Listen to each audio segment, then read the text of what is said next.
It's time for Wahoo Warrior football right here, and it's homecoming on BSDNlive.com, Saunders County Online YouTube, Wahoo Public Schools YouTube, and 99.3 FM WAB. So if you can't find it, you're not looking hard enough. We have a couple of great announcers bringing the call of game to you today, and so I want to start off. Bobby, thank you for joining us tonight. You took a little time off your normal job to be able to help us out. Yeah, I was able to step away from what I normally do and join you up here in Wahoo. Excited to be a part of this whole production. So normally you are you do a lot of stuff with Huskers, actually, don't you? Yes, I do. I'm with Nebraska football probably about 90% of the day for every single day, 365, and then the other 10% is a mix between class, schoolwork, broadcasting on Lincoln Prep Sports, and student radio station in Big Ten Plus. So. And then this past summer, you were one of the voices of the Fremont Moo. I was. Experience there. Yep, I was up there in Fremont with the Moo this past summer, and now back again, reunited with you, this time doing high school sports. So, and then, as always, John Herrera is joining us. You bet. And, again, giving us great insight regarding what's happening here. And from the student body perspective, Warriors now taking the field. But, again, just tell us, what was this week like, homecoming week? This is it's a big week. If you're coming from a teacher, administrator perspective, this week is a pain in the butt because there's a lot going on. But as a football guy, as a football coach and a player, you are amped up because this is a big game, big opponent. You got a big-time atmosphere tonight. We just had a pep rally during our last period of the day, so the kids are fired up. Everybody's ready to rock. I'd say it's a beautiful evening for football, but it's a little warm, a little sunny. Fall weather? You know, it's not your typical perfect fall night like we had week 1 and week 2, but it's a big game atmosphere, big C1 competition coming to town from a really high-level football program in Aurora, and everybody's fired up to kick off tonight. And get the weekend started. Unfortunately, I don't have the interview with Coach Fox. I'm not able to find that on the upload, but we will get that later so that everybody can kind of see where the Warriors have been, where they're going. A couple of good, strong weeks here as the Warriors have stepped up and with a 2-0, but let's have the national anthem.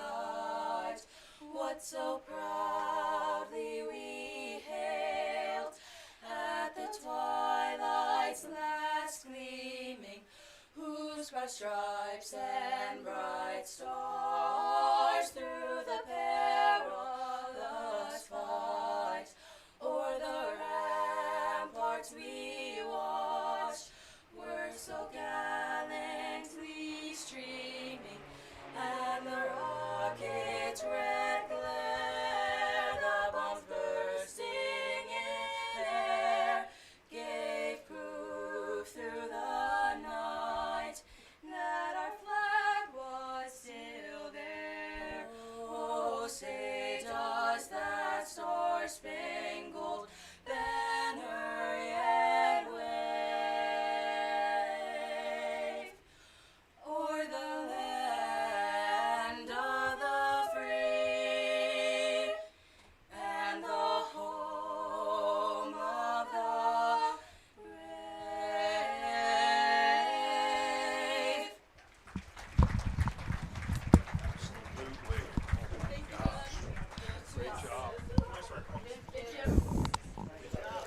Now, as we have That's awesome. the color guards coming off, but what an amazing rendition. The students right here, talent on the field and off the field at Wahoo Public Schools. Yeah, Tate Nailson, Piper Rustermeyer, Hannah Simon, 3 super talented, wonderful singers for our music department. Then we'll be hearing from the band a little bit later on at halftime as Getting ready. And so now we do want to say thank you to all of these sponsors as well as we get ready for this fantastic game before us. So we want to say thank you to the game sponsor tonight is Wahoo State Bank, and we'll hear from them a little bit more a little bit later on. We also want to say thank you to JEO Consulting, First Bank of Nebraska, Saunders Medical Center, Wahoops, Union Bank and Trust, Woodsmith Builders, Simon's Home Store, and Retire Path Advisors, Estudillo and Verbral Families, Titles and Scooters, Wahoo Dental Associates, Saunders County Chiropractic and Acupuncture, Rivalry, we're your biggest fans, Berkshire Hathaway Home Source, Ambassador Real Estate Tammy Bennett, Sid Dillon of Wahoo, Hardy Acres, Wahoo Concrete, Edward Jones, Josh Kruger, Shutt Electrical and Contracting, and Tim and Seth Molly Construction. It's always great to have a lot of sponsors involved with what we're doing here. Yeah, it's a great community, and they really support the Warriors, and they support the Cavs over at Bishop Newman as well. But tonight, it's all about the Warriors. And despite the sun, they're sporting the black unis out there with the yellow pants. Kind of giving me some of my Pittsburgh Steelers vibes out there. I'm kind of loving that. But big game atmosphere tonight, Bobby, and we're fired up here. I mean, it's ready to go. It's a beautiful night for C1 football. And let's get that sun to dip behind a cloud, and we can all enjoy a beautiful fall evening. It'll probably be around the mid-second quarter. Yeah, I think maybe so. Maybe the later stages of the second quarter where that sun will finally set beyond the horizon. But you're right, it is the black uniforms. It is the blue helmets for Wahoo, black jerseys with the gold numbers and the gold pants on the opposite side for the Aurora Huskies. White helmets with a red stripe over top, white jerseys with red numbers outlined in black, and the black pants as the Wahoo Warriors will start with the football. Aurora will kick from left to right. The Warriors will receive going right to left. There is currently a cloud that is helping block the sun a little bit. Yeah, the cloud is doing us all a big favor. I don't know how much longer that cloud's going to last, but I'll take it. And about every 4 seconds when this oscillating fan hits us, I'll take that too. Yeah. But yeah, it's always a great night, Friday night football, whether it's hot, cold, or whatever. But another big game atmosphere here at Wahoo. And especially the fact that it's homecoming. Homecoming, you got a powerhouse program in Aurora coming to town. It's a great night. It's a great night to be a Warrior right now. It is 89 degrees. It feels like it's 94. Ooh. It is sunny with a stray cloud in the sky that is blocking the sun as much as it can as we are ready to play football here from Wahoo. Kick is away. It's a line drive kick, and it's going to be fielded right around the 10-15-yard line. And here comes the return from the Warriors. A good return already down the sideline. Cody Hesser makes a cut at the 45, baby. Makes a move again at the 40, and all the way down inside the 35-yard line in Aurora territory. It'll be first down and 10 for the Wahoo Warriors. Kickoff coverage. You can talk about special teams in any game you want to, but it's extremely pivotal again, and the Warriors make the most of it on the first play from scrimmage, and it's on the kickoff. They run it back. That's Cody Hesser's first touch ever in a football game. He came out for football as a senior. He's faster than heck. He's 6'4", always been a basketball, baseball guy. Tonight he just made a huge play on special teams to start the game. Great job, Cody. He's in my homeroom, so shout out to Cody Hesser. You'll be pretty fired up for him. Yeah. Kip Brigham is the lead tailback. We'll talk about him plenty. The first carry of the game will go his way, running to the right side. There we go. Muscles through some contact. Power. Yes! First down, a little more breaking a tackle inside the 5. He'll score. Kip. Touchdown, Wahoo. Kip, famous for his one-play drives. Brigham, he is a hard guy to bring down. He's not a huge, in terms of height, guy, but he gets behind those linemen, and he is strong, and he can run guys over, and he can move, and he's a phone booth guy, and once he gets out in the open, no one can catch him because he's track fast.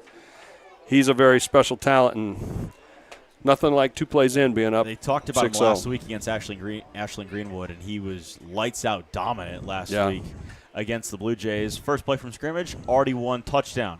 Extra point try is up, and good from Kane Haar, and it's 7-0 Warriors early.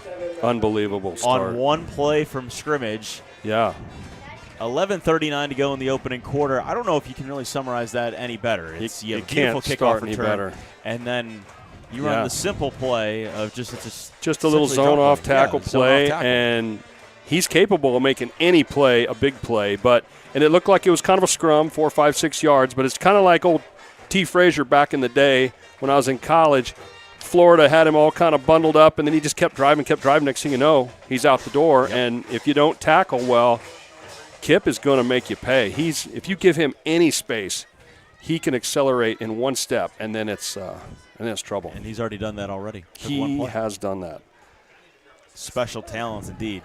He really came on last week, I would say, where you saw his name really, really pop up. And everyone's like, hey, watch the name Kip Brigham. And sure enough, a year ago, he wasn't even the starting running back. We had a senior, Noah Bedorski, who was really good. Noah got hurt in the Ashland game a year ago. Kip came in relief, and then in this game, he started, had 8 touchdowns in about 2.5 quarters. Every time he touched the ball, he scored. And it was unbelievable. Record-breaking day, and he's been on the roll ever since. And right now he's as good as it gets in probably multiple classes. Yes. I was going to say you would know him a little better in the classroom than I do. He's a UNK commit, D2 commit. They're getting a great player, a great talent. They will. Wahoo boots it away. This will be fielded at around the 11-yard line. Here comes a return from the Aurora Huskies, and making good return out towards the middle of the field. And Hesser on the bringing tackle. it to the ground is Hesser, as Kleinschmidt is the one that returns it out to just about the 30-yard line. It'll be first down and 10 for the Huskies at the 32. So far, it's a Cody Hesser, Kip Brigham kind of night. Yeah. I mean, geez, he's making tackles. He's just all over the place. Great night. And, he's a guy who just kind of stepped up, and we didn't know, I don't coach anymore, but, it's kind of like he's never played football, but he's a really good athlete. How's that going to work out? And it's worked out really well. He's jumped in, and he's a super smart kid. Very coachable. He knows the plays, he knows the defense, and he's out there jumping in, and he's making plays. They're backing up Aurora just a little bit to the 31-yard line. First down and 10 for the Huskies with 2 receivers to the right, a tight end on the right side as well, and they're going to go with a QB keeper, and Wyatt Pollitt couldn't go anywhere with it. Brought down immediately behind the line for a loss of right about 1 yard. It's going to be second down and 11 upcoming. Yeah, Harry's in there. Alex, that's his dad. Eli Shada is in there, and those guys have been a force this year. They lead the team in tackles. Eli at the end. You got 6'7", 300 Carter Brubbits on the inside. It's really hard to move him, so the double teams free up our backers to make plays. Second down and 11, a man in motion to the left, and this time it goes the way of Landon Danhauser. And is that ball got down? Maybe a yard, if that. They're going to say he was down. The ball did not come out. It's going to bring up third down, and again, this time third down and 12 for the Husky offense. Yeah, and the guy, the bright spot, in my opinion, the bright spot of the team this year has been that defense, because we lost so many starters last year off the front seven that were so dominant. A lot of these guys out there, other than Eli and Harry, a lot of those guys were not full-time guys last year, so they were kind of fill-in guys. They got a lot of playing time, but they really stepped it up this year. Third down and 12. This time looking to throw is going to be Pollitt. Looking to his right. The pass is intercepted by the D-lineman. Brubbits was the one who came away with it and is brought down to the 10-yard line. Kidding me? Carter Brubbits with an interception. The 6'7", 300-pound D-lineman comes away with the football. It'll be first and goal for the Warriors at their own 10-yard line. Dragging a kid like on the playground when you can't pull down the big kid. He's dragging a couple of dudes towards the goal line. They finally get him down. This moment right here, that's ridiculous right there, but this moment right here feels like it could be a breaking of will right now. I mean, if we can punch it in real quick, establish that dominance and be a quick 14-0. With not even 2 minutes off the game clock. Yeah, we've barely gotten started, and it's just been first amazing. Down and goal. And again, they give it to Brigham. Right up the middle he goes. This time he will not be able to score. Got a couple yards, nothing substantial all the way to the 10-yard line, and it's a little cloud of down. dust. Oh, looks like we got a guy hurt. There is Aurora Husky down. Down as it'll be second down upcoming. Well, you mentioned that if you're able to swing the momentum like that on just one play, you have the kickoff return, you follow it up with a touchdown, and then you have an interception by the D-lineman 3 plays later. You punch it in, maybe not this play, maybe it's the next play. Yeah. 14-0 with 10 minutes left in the opening quarter. It feels like you could, kind of like in boxing when you knock a guy down in the first round, and all of a sudden it's like, okay, this might be over. There's a lot of football left to play, but the vibe is definitely changed when you go out and hit somebody in the mouth a la the Huskers last weekend. You come out and really hammer on somebody, it's like, oh, here we go. We are playing well, and this is going to be a fun night. I mean, you can tell that to Terrence Crawford, who's going to box Absolutely. tomorrow night, and he knows a thing or two about throwing a punch and knocking a guy down. Yeah, that will be amazing. If Netflix can control their system and everybody gets to see that fight, that'll be awesome. Yeah, I mean, that's the other thing as well. Will everyone be able to see the fight? No, that'll be a heavyweight brawl. Yeah. Husky is so still down for the moment. It's going to be 2nd down and 9. Warriors are 2-0 this season, and they have yet to allow a point to anyone's offense. Played Ashland Greenwood last week, really beat them in. And you go back to week 1, and they gave it to Nebraska City in a 55-0 victory as well. Feeling pretty good right now. Yeah, the first week it was an opponent that was we kind of had them outgunned. Got a little out of hand quick. Last week's game was 2 rivals. We've been rivals with Ashland forever. Last few years they've been really good. Their program's really, really great. Coach Thompson does a great job over there, and it's always physical, hard-nosed football, and it got really physical last week. Not like getting in fights and stuff, but just hard-hitting. Body blows. Guys were getting hurt. We had a kid get hurt in warm-ups. They were so fired up they were hitting. They ran into each other. He kind of hurt his knee. But it was just a physical game, and we scored, and then they came down. We had a big play on an interception, ran it back for a touchdown or a fumble, ran it back for a touchdown. And then it was 14-0, and it's like, okay. And we're waiting for Ashland to respond, and our defense played so well. And then we got down there and hit it again. It was 21-0, and then it just kind of slowly evaporated, and a couple of their kids unfortunately got hurt. And next thing you know, it's a running clock, which is unheard of in a Wahoo versus Ashland game. It's always a fist fight for 4 quarters. It'll be 2nd down and 9. The injured Husky was Cooper Hudson.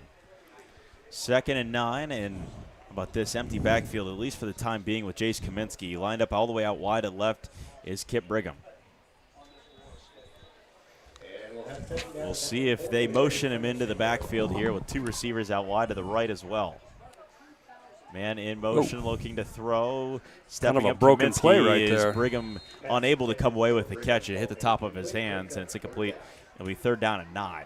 Kind of seemed like either the snap was early or something wasn't right, because it surprised Jace when he got it. I don't know if there was supposed to be some motion there. One thing, Coach, and this is such a crazy start to the game, Coach Fox is always running. His initial play set is to see what the defense does. Check the coverage. What do they do to motion? How do they line up to this formation? Are we getting different looks than we had on film? And so far, they've been a 3-man front that I've seen on film, running like a 34 defense, similar to our defense. So they've held true to that pretty good. 3rd down and 9. Brigham again in the backfield to the left. They'll give it to Brigham. Up the middle he goes. Takes 3 Huskies to bring him down all the way to the 5-yard line. Should be enough, or it's just close. It's going to be 4th down and just about 2 or 3 yards maybe. They're calling it 4th and 5. 4th and 5. Now this is an interesting one. I mean, do you go for it knowing that you're pinning them deep, or do you take the 3 with Kane? It looks like they are going to go for it. It looks like they will, because if you bring in a bigger personnel set, you feel pretty comfortable with Brigham. The power running game is trying to power it in, even if you just have to run power. Yeah.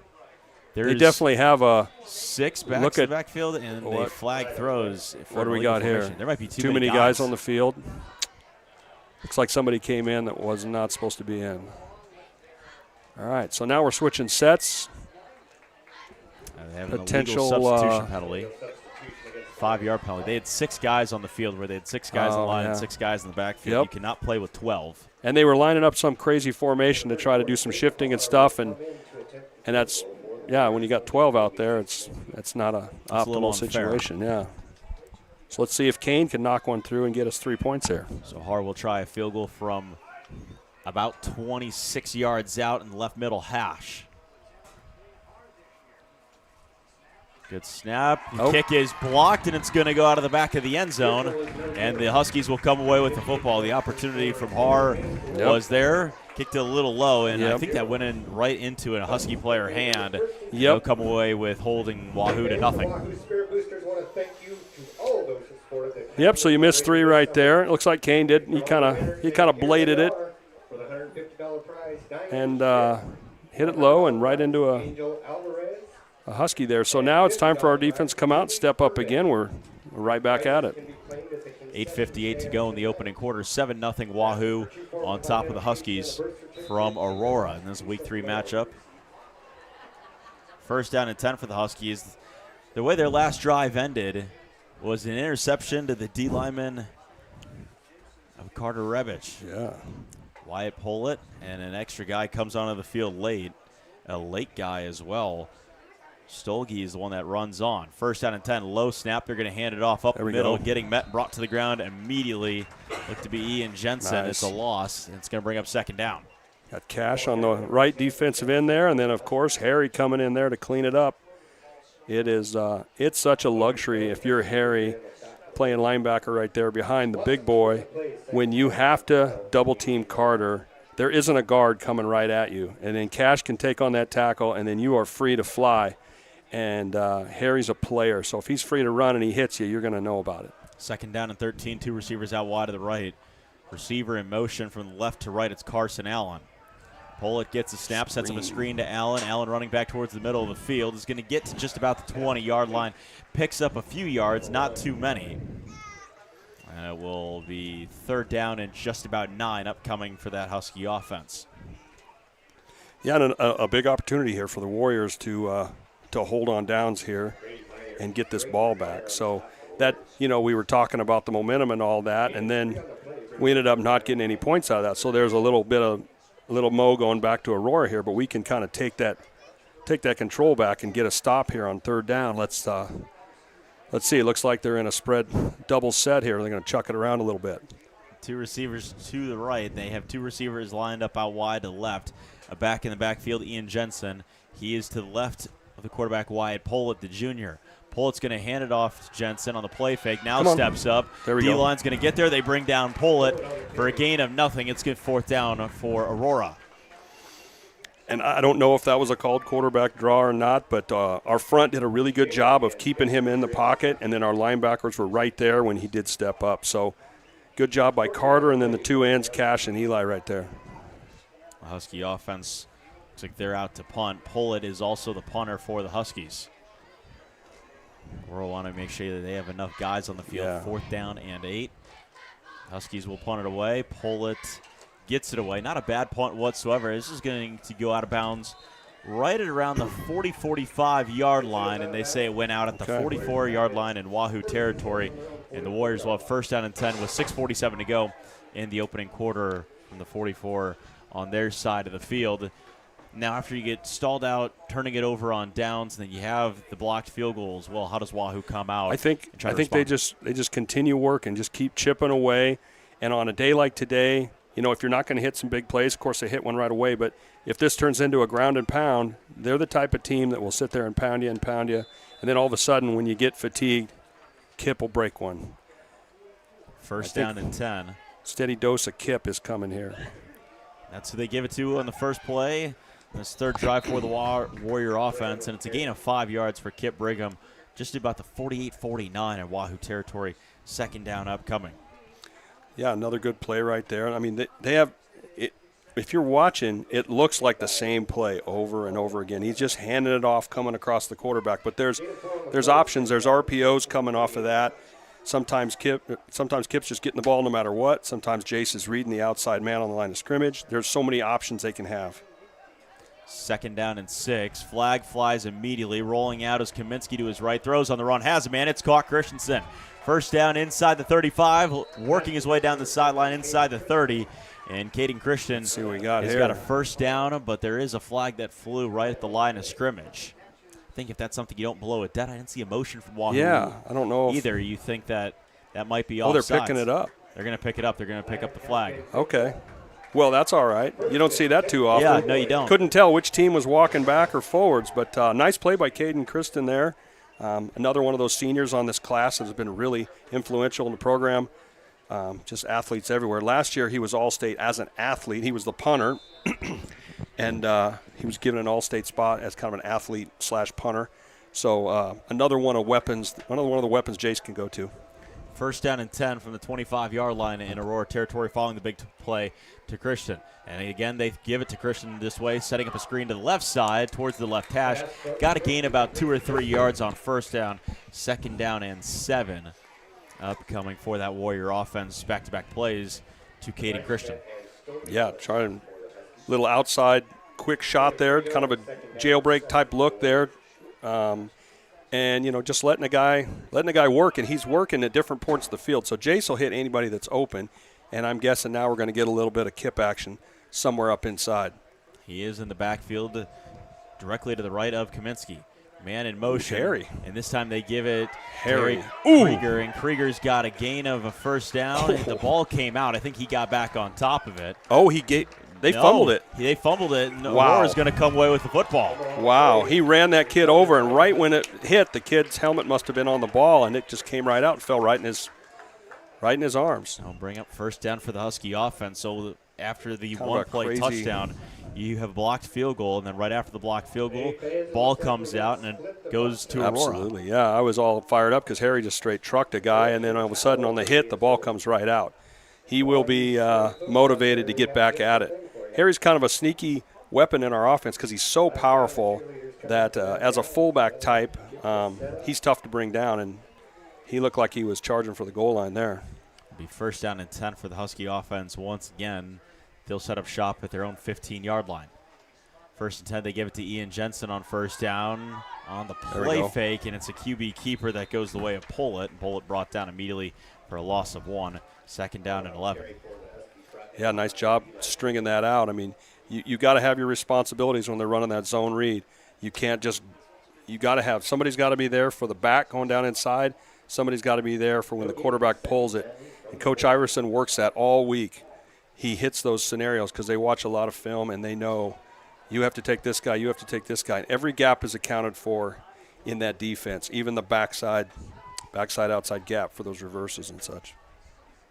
Second down and 10 is where they spotted 2 receivers to the right, 3 receivers out wide to left. It's a design run for Pollitt, and Pollitt got maybe a yard, if that. He was brought down again immediately at the line of scrimmage on the QB draw. And it's third down. I'm going to say third down and just about 8 upcoming. Yeah, Krieger's all over the place. Looks like Harry and Jack were both in on that one. Yeah, Krieger and Krieger right there, and twin brothers. Harry's a little bit bigger, but they're both really powerful, strong guys. And Jack's more of a lineman type, and Harry's more of a linebacker, fullback type, but they're both just excellent players, and they're juniors. They'll be back next year. They'll be back next year in a big way. Yeah, Harry's a returning All-Stater, and he's been a pretty productive player. 3 receivers to the right for Pollitt. Pollitt drops back, steps up, pocket begins to collapse as he rolls out to his right. Looking to go somewhere with it. We'll just throw it out of bounds, incomplete. Aurora will be forced to punt. Yeah, good job. We had Grady Meyer blitzing on the left defensive side. He got in there, and as soon as that quarterback was flushed out, Grady was chasing him down, stringing him out. Good job by Grady. That Husky offense, once again, not able to do anything about it. Kind of a strange – they always look like they're going for it on fourth down, but what they do is they just have the quarterback quick kick it. So that's why we have guys back, and you would think you'd get to that thing to block the punt, but it's tough to get to. Here comes a return from the 45-yard line. Aurora wants a flag on the return. They'll get it. And it's the guy looking right at it did not throw the flag, but the guy down the field said, well, I'll help you out. I'll throw that flag. So they got Logan Kelly on a block in the back there right at the point of attack. It's kind of a close call, but be starting in our territory. Not a bad return from Jace Kaminsky. Yeah. Your quarterback also being a punt returner, but that's what you see more in this high school football action than really anywhere else. One of the reasons that's typically not something we do at Wahoo very often. Coach Fox likes to keep those quarterbacks kind of isolated from potential like that, but Jace he's a playmaker, he's an athlete, and the other guy that's usually back there is Logan Fye. He got hurt last week in the Ashland game, and he's a big playmaker, but they're looking for a next man up, and Jace he's the next man up, and he's a good athlete. He's a weapon to have back there, and he plays a little defense too at times. I'll say sometimes if you're just an athlete, that will go a long way. Yeah, you're just one of the best. You want to get the best 11 out on the field, and he's definitely one of those guys. It's first down and 10 for the Wahoo Warriors from their own 35-yard line. 2 guys in motion from the right side of the line to the left side of the line. Brigham in the backfield to the right. They give it to Brigham on There the we go. stretch, running to his left, sheds a tackle, got a first down out past the 45-yard line, down to the 46. It's a fresh set of downs, another first down for the Warriors. That's definitely a look that they're going to pencil in because you had that play. You had Harry and Carter, probably two of the most powerful humans in this quarter-mile vicinity right now, and they switched them. They overloaded one side and just powered it right over and was able to get a nice push because they outnumbered them on the edge there. Two receivers to the right, dual tight ends on the left side for the Warrior offense. Again, Brigham in the backfield. First down and 10. It's a fresh set of downs. First down, Kaminsky drops back to pass, takes a shot along the far sideline. He's got a man. It's caught to the opposite 45-yard line. Bring up second down. It looked like that was I think it was Josh Fox, number 8. Yeah, a little called kind of a play action where he rolls out. Kind of close there. Carter was battling with a guy on that play side. They like to switch their defense. Some teams that run that 30 front that's all balanced, they just leave the guy on the right and the guy on the left. Aurora has a strong and a weak side, and they'll move guys depending on what side they think the play's going to. second down and 2 for the Warriors. Again, Brigham in the backfield to the left of Kaminsky. And in motion, 2nd and 2. Kaminsky drops back to pass. Has all day, now steps up. He's going to run for it himself. He's got a first down. Ooh. Met up right at the 38-yard line is where he's brought down. But he still got the first down for the Warriors. Moving the sticks. Here we go. Tough run in there by Jace. He's not afraid to tuck it and go. Probably the best thing, Jace is a really good athlete. He has a cannon for an arm. He's smart, all that stuff. But the best thing about Jace is he has composure and he doesn't get rattled. He doesn't, some guys will get desperate, chuck up something they're not supposed to, but he'll tuck it and run, get 4 or 5, and live to see another day. First down and 10 again for the Warriors, this time from the Aurora 38. They'll give it right back to Brigham on the ground, running to his right, runs through one guy, and it's going to take a whole pack of Huskies to bring him to the ground for second down and just about 3 upcoming. Yeah, nice dose of running game right there. It's beautiful. And continuing that pressure, that offensive pressure on the defense, because if any of these defensive guys have to play offense and you're getting wore down here, there's a mental draining that goes on when you just keep getting the ball pounded at you. And that's part of that, breaking a team's will. And if the guys up front can keep churning away, good things are coming. Second down and 4. 1:02 left in the opening quarter. Man in motion, circles around to orbits right around Kaminsky. They give it to Brigham. Jump cut out to his left side. He's got a first down inside the 20, inside the 10, to the 5, to the goal line. Touchdown, there Warriors. There we go, Kip. He kind of looked like he wanted to have a little engagement there at the goal line, but the other fellow maybe did not, and Kip just ducked his shoulder and got right in. And great run by Kip, and that all that fatigue and all that grinding is kind of showing a little bit. The defense is starting to wear down a little bit, and we're early in this game, but to be up 14-0 in a big game like this is huge. Extra point away from it being 14-0. They have had one field goal block. The earlier extra point was shouldn't good. Say 14 yet. Extra point try is up. There we go. It is good. So now you can say there 14. We go, 14. All right. Yeah, I didn't want to do any chickens and eggs here, but let's go back to that touchdown because it looks like it's zone off tackle, and then he sees the linebacker coming in right at the tackle spot, and then he makes the nice little jump cut out to the left side. And right after that, he's off for the races. There's no stopping him. Yeah, and a lot of guys, they may see that and they'll either lower their shoulder and get the 3 or 4, or they'll just try to sprint for the edge right away. But Kip will set a guy up inside, and then he's so fast he can plant, and like you said, he can jump cut outside. But when he accelerates, you better have a pretty good angle on him because he will outrun most of those linebacker type guys. And then by the time it's to the safety, he's in the open field, and you either got to have a hold of him or something because he will shake you right out of your shoes or he'll run you over. So he's one of the – it's hard to say. We've had a ton of All-State – we've had a string for about 20 years of All-State running backs here, but he's kind of differentiating himself in a way from a lot of those guys because he has so much – he's like a 5-tool player in baseball. Yeah. He's not just a powerful guy. He's not just a fast guy. He's a little bit of all of it. So he's had some great plays here tonight. And, last year he did ridiculous things. He's essentially an all-class type player. So it's always nice to have one of those guys in your backfield. He absolutely is. And it's one of those things where it's like if you could see him at Class B, that'd be amazing as well. Yeah, he could play for anybody in the state. He could go down to Millard South. He could go into Millard and play for those guys because he's got that kind of shake. and he disappears behind linemen Here comes really a well. return from the 10-yard line There we from go. the Huskies. Swallowed up There and we go. brought to the Hugo. ground immediately. The ball, I think, came Hugo. out a little late. But Yeah, Hugo ripped that ball out, but they're going to there say you go. Kleinschmidt was down. nice Be job first by the down for the kickoff Huskies. coverage team. Speaking of Millard South, did you see that they had they had something happen to them where there was an infraction, so their coach is suspended for 2 games, and they have to drop one of the games that they played this season and Really? it's to the Vegas school. They have to take a forfeit on it or Yes. take a loss? Oh, Yes. man. Well, that's crazy. Had that sent to me earlier today.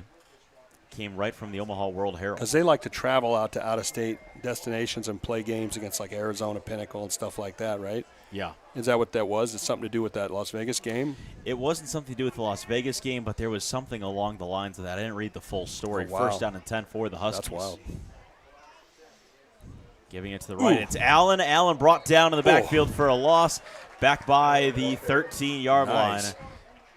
Loss of 2, Who and was again, that? the Warrior defense flies in. Hugo.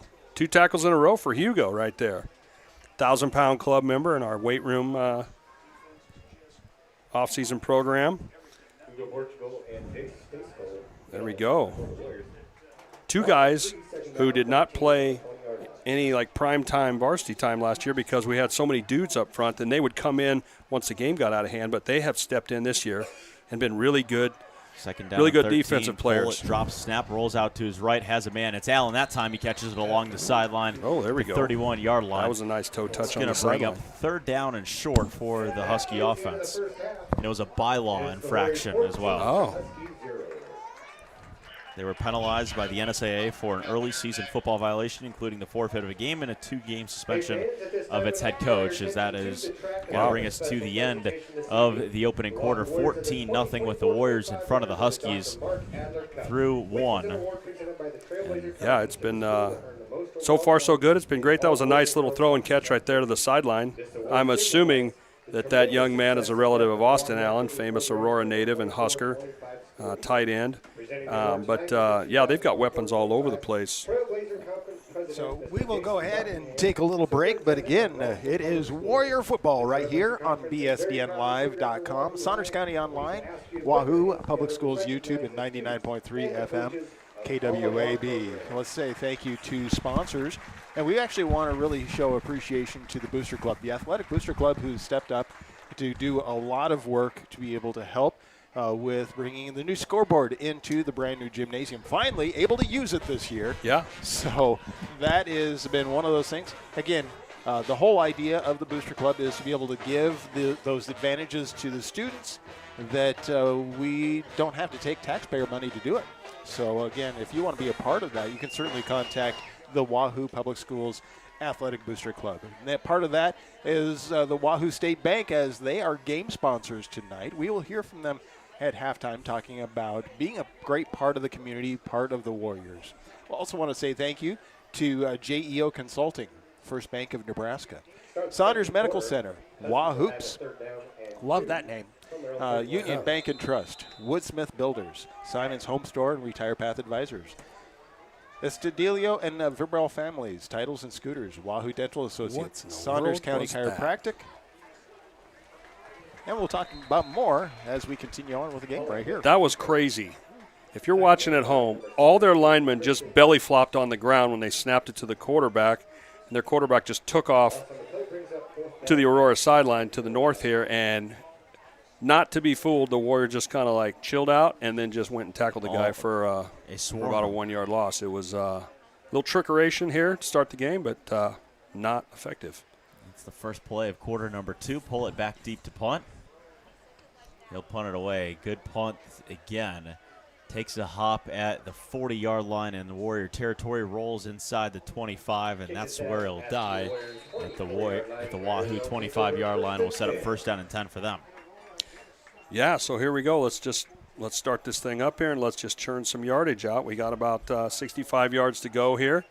Now, that can happen really quickly. Last year when we had this matchup on the turf in Aurora, that was a one-play deal or a two-play deal. But tonight it's been a little bit more of a physical battle up front.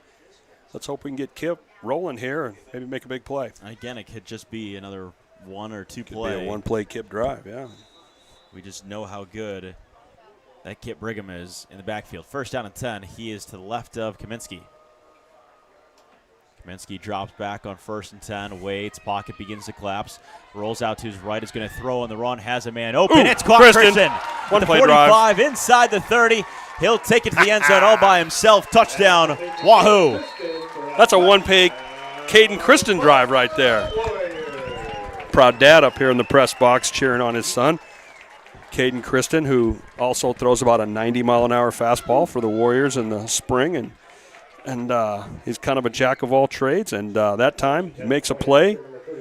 You know, everybody has kind of a scramble drill. The quarterback scrambles out. You go somewhere, and Caden did a good job getting behind his guy, and Jace dropped it in the bucket.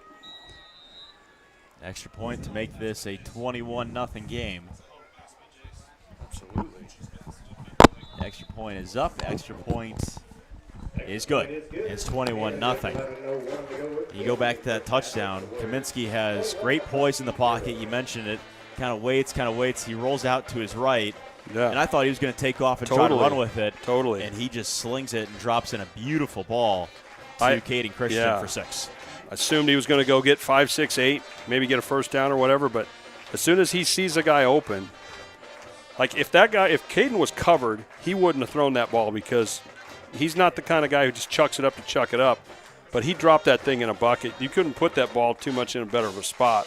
Caden didn't have to slow down, didn't have to come back. He just caught it on the run and see ya. And the other thing on that play as well, Caden wasn't completely wide open. He had no one in front of him, but he had There was a guy right on his hip. Yeah, right on his back hip. He got and position to and turn, make the catch, and just turn upfield. No one was able to catch him. Yeah, sometimes on those scrambles, DBs will just completely lose track of people in the background. You'll see a guy wide open after a quarterback scramble, but Aurora had some discipline there.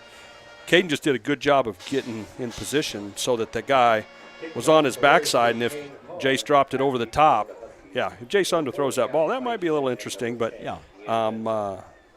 that's something that he doesn't get a lot of credit for, being such an accurate and having such a strong arm. He's such a good passer, decision maker. So if coaches out there are watching film, he comes off he pops off on the film just from his leadership and his ability to make plays. And just the athleticism as a whole. Warriors will boot it away 21-0. And we have a flag. It's going to be an offsides on the kickoff. I believe it was Calvin Babst that was Cal Babst. Yeah, he's a step ahead. He's been making a lot of tackles on kickoff, and he's excited to get down there and get after somebody. You don't see that too much, offsides on kickoff. No, usually teams practice that so much, and the timing is kind of – they get used to doing it. And Cal's a guy that's been on there all season. So I mean, for how much the Warriors score as well, you think he'd be pretty used to the timing. They do kick off a lot. They've kicked off a lot this year. It's something they've done a lot of. And it's fun if you're out there on that kickoff team. You get to just run down the field and make plays. And for some of these guys, they're kind of backups or younger dudes, and they get out there and get a chance to make plays. Like Cal's, he's an upperclassman, but he's kind of a rotating receiver and defensive back.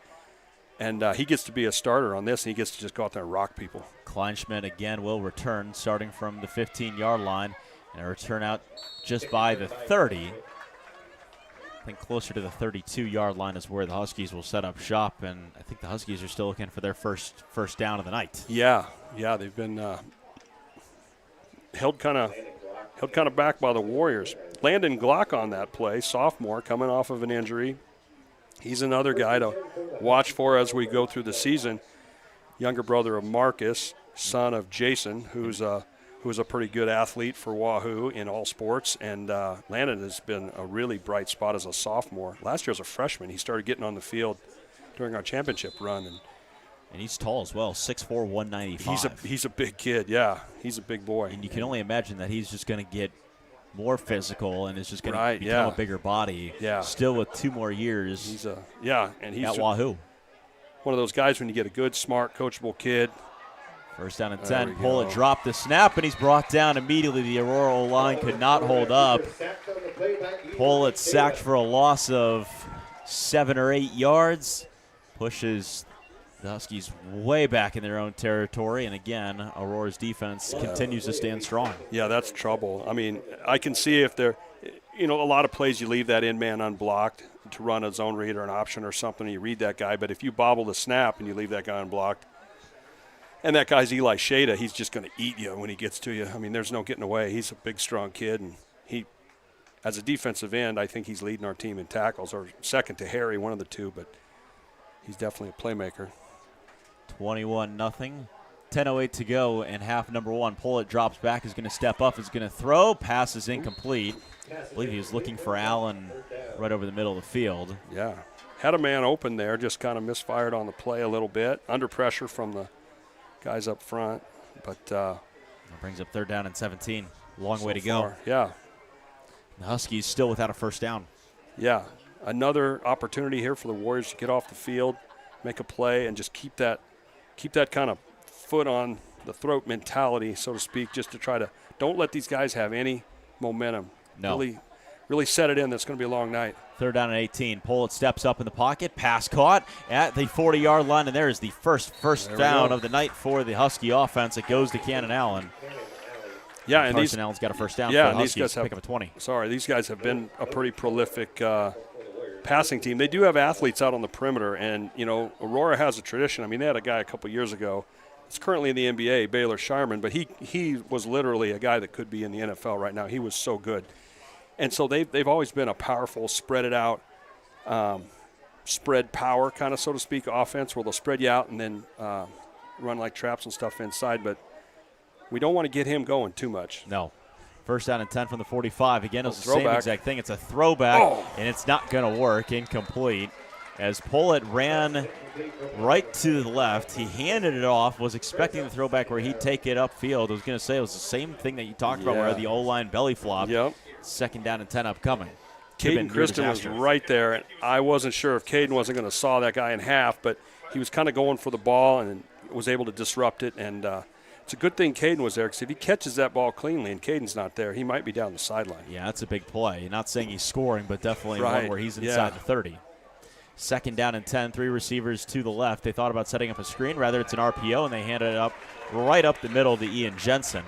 And Ian Jensen gets a gain of about 8 yards to bring up 3rd down and 2 from the Wahoo 47-yard line. It's the first time tonight that the Huskies have reached Wahoo territory as well. Yeah, they're showing some life. A year ago, they took the first drive and went right down the field on us and scored, and it looked like it was going to be a really tough game, back and forth type of thing, but we were able to hold them and then build a lead. But they're definitely showing some life right now, and this is a big challenge for the Warriors. Let's slow this progress and get the ball back on our side of the field. 3rd down and 3, 2 receivers to the right, a tight end on the right side of the line as well. They give it to Jensen again. Pollitt's going to keep it. Pollitt's got a first down out past the 40, down inside the 40-yard line to the 35. It's going to be another fresh set of downs for the Husky offense. Yeah, they're definitely kind of getting warmed up. They're seeing something over there. They've ran a couple of quarterback keepers, and they're kind of hitting an off-tackle type of look, getting a down block on our end, and then they're getting numbers on us. Either somebody's out of position or they're just making some plays, but a little uncharacteristic of the Warriors right now. They're starting to see the option game pretty well, keeping it and able to go back and forth.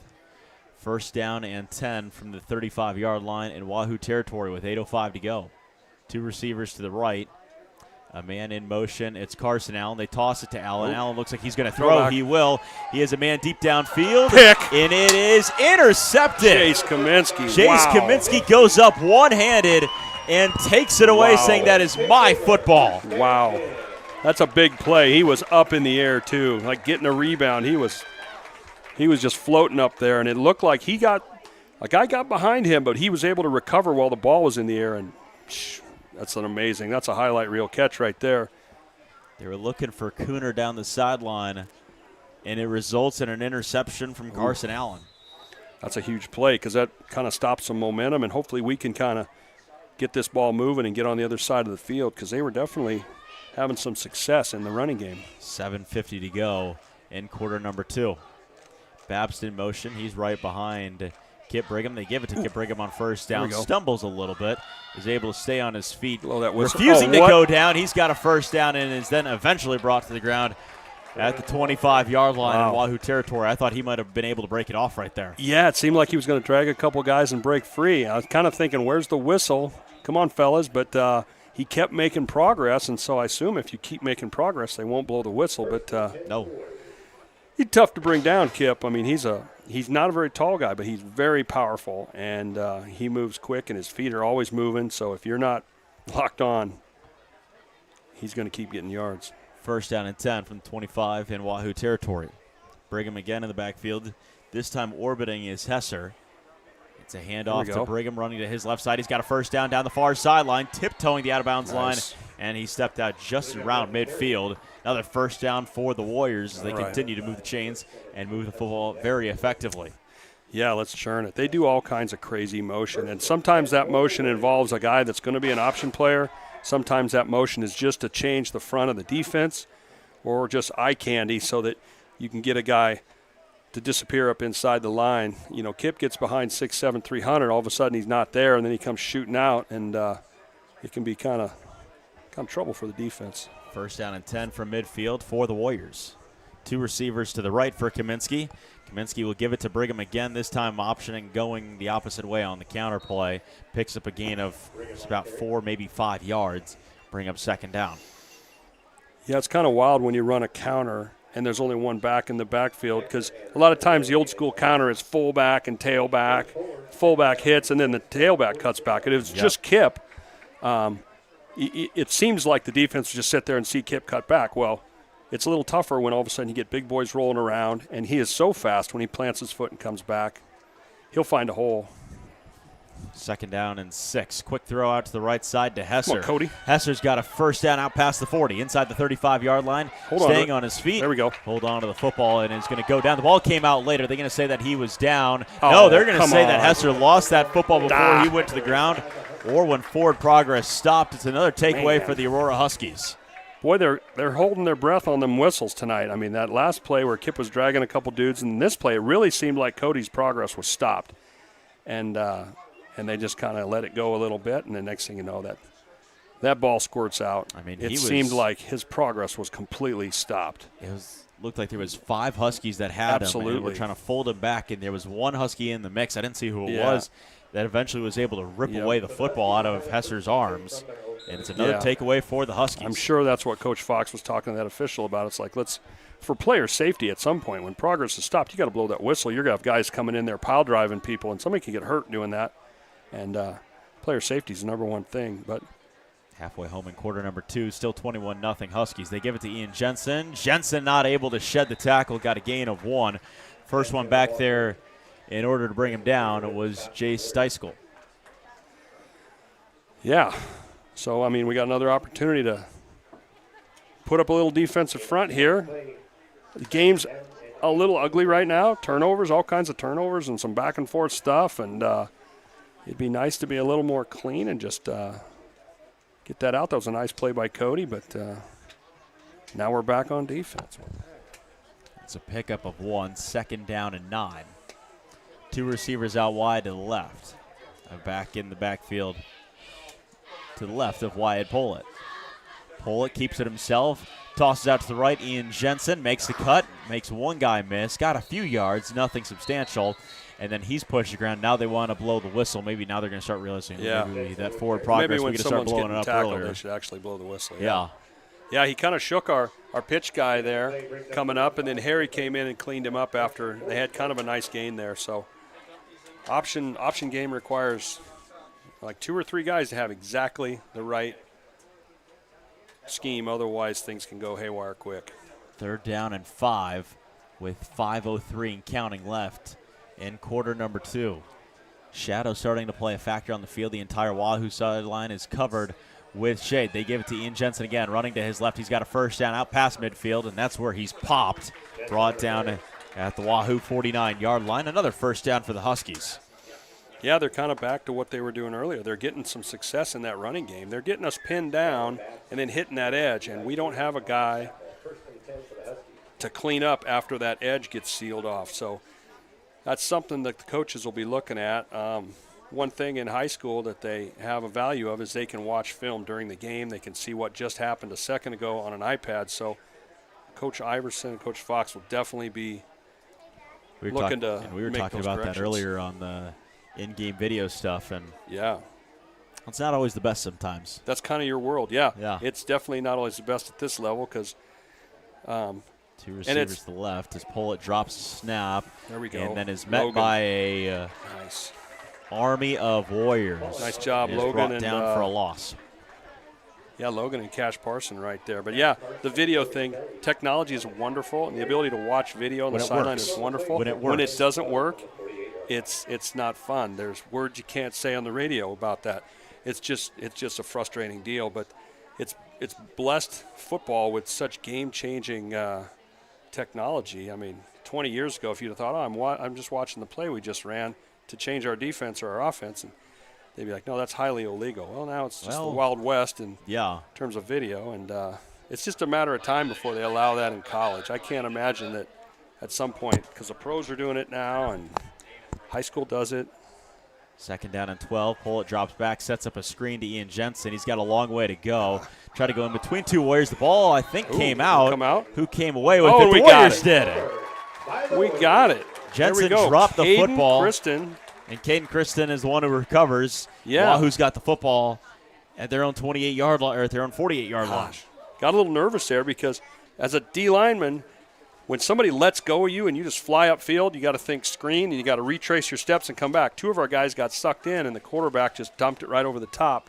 Nice gain for them, but somebody came in and cleaned it up with a good hit. Caden's right there to get the ball. So another huge play where we're taking the ball back here. First down and 10 from the Warrior 47-yard line. Two receivers to the left. Keeping it is Kaminsky off the play fake to Brigham. Has got a man. It's caught at the 40-yard line. And being brought to the ground at 36, 37-yard line is once again Caden Kristen. Protect that football, boys. Yeah, it's a big play right there. Little play action. They double-team the end man there to give Chase a little time. Everybody's running their routes well, and we're moving the sticks. And before you know it, man, it's going to be halftime. This game's kind of going quick. It's 21-0, under 3 minutes left. Half number one, 2:45 and counting. Two receivers to the left. Back to the left as well of Kaminsky. Kaminsky gives it to Brigham. He was in the backfield. There we go. Brigham's got a few yards and is brought down from behind, roughly the 25-ish yard line. 26 is where I think they spot it. I don't know if he's quite there at the sticks. He's going to be about a yard shy. Second down and 1. Yeah, they were really ripping at that ball, too. So they're feeling that they've kind of had some success ripping the ball out, but they're trying to take it from Kip, and he's holding on to that thing with two hands when he makes contact. And now let's get a quick first here, and hopefully we can kind of just eat this clock out and ideally get some points on the board. Clock continues to run. 2 minutes and counting left in quarter number 2. Remember, no 2-minute warning in high school. Back to the left of Kaminsky. Kaminsky won't give it to Brigham this time. Rather keeps it on the ground. There we go. Running for a first down is Kelly. Nice job. Logan scored on a play like that last week against Ashland Greenwood. That was a big play. Logan is actually our backup quarterback, but he's like we were talking earlier. He's one of those guys. He's an athlete. We got to get him out there. If Jace is playing quarterback, he's a good enough athlete to get out there and make plays, and he plays a lot of defense, and now he's a playmaker on offense as well. First down and 10. Ball spot at the 17-yard line. Two receivers to the right. Kaminsky spins out after the play fake, looking at the end zone. He's got a man. It's caught. Hesser. Touchdown. Cody Hesser. Cody Hesser's first touchdown of his life. Great job, Cody. Little play action right there, and Jace just lays it over the corner of the end zone. Extra point away from this being 28-0. That's good. That's and really fantastic. getting out of hand. Great job by Cody there. And when you're 6'4", 6'5", and you're in the corner of the end zone and you lay it out there, no one's going to be able to stop that, which is a nice throw by Jace. And he had plenty of time to get his toes in. Another one that has track speed out there is Hesser. Extra point is up, and the extra point is good. It's 28-0 with 1:24 left in half number 1. Yeah. Really, this has gone every way you guys can have imagined it to go. It is. It's only going thing well. That you guys aren't winning is a turnover battle right now. Yeah. They've turned it over twice, and Aurora's got one takeaway. Putting it on the ground. That's something that they'll definitely talk about in the locker room, but so far so good. I mean, a day like today, homecoming, everything's kind of wild, energy, jitters, heat. There's still no excuse for putting it on the turf. You got to hold on to that thing when you're in contact. So hopefully they'll continue to work here. And there's an interesting spot. Last year at this time, we scored, I think, 2 or 3 times in the last 2 minutes of the second quarter. It was insane. Wow. So look for Coach Fox to be creatively using timeouts. He has all 3 timeouts left. If we can hold Aurora, we will definitely use timeouts and try to get the ball back, and who knows, maybe get another opportunity here. We'll definitely be looking for a stoppage and timeouts if we can get them. Wahoo gets set to kick it away. If you've got the ability to make this 35-0, you got to remind me again, is running clock 35 or is it 42? If we get to 35, then That's this where it game will starts. just really go quick because it's so hard when that clock never stops between plays to get anything back unless you can come back and score and stop that clock. Huskies have really been punched in their mouths tonight. Shorter kick. Kleinschmidt will bring it out again, this time from the 10-15-yard line. He's got a good return and then eventually brings it down just about the 25-yard line. A flag is shot in from the back judge.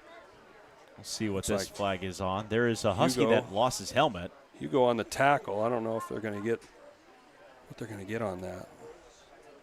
Officials will discuss it over at the 25-yard line. Here's the call. Yeah, they get a face mask on Wahoo. Okay. So it gives Aurora a little better starting field position. Yep. With a minute 18 left.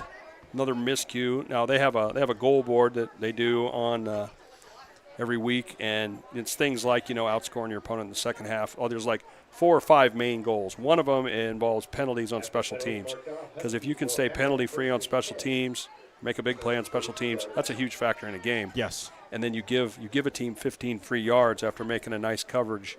You don't want that. You definitely want to eliminate those mental mistakes. That's an unforced error, a face mask like that. First down and 10 for Aurora at their own 42-yard line. Low snap again. This time they give it right up the middle. Bit of trickery from the Huskies, but he got a yard, maybe 2. Pollitt was the one who kept it himself, and he went nowhere. Kind of a I don't even know what that was, like a shovel pass or a little – wasn't a double – it didn't look like a double handoff. Could have been a double handoff. I couldn't see it because we're kind of staring into the sun here. But, yeah, it was good that we stayed home and were able to keep that to a no gain. You had Carson Allen who came around, as did Ian Jensen out of the backfield. Looks like we're not taking timeouts. Maybe we're 44 seconds left in quarter number 2. Let it go to half. It seems like that's what Coach Fox's decision is. Man in motion from right to left. It's Kleinschmidt.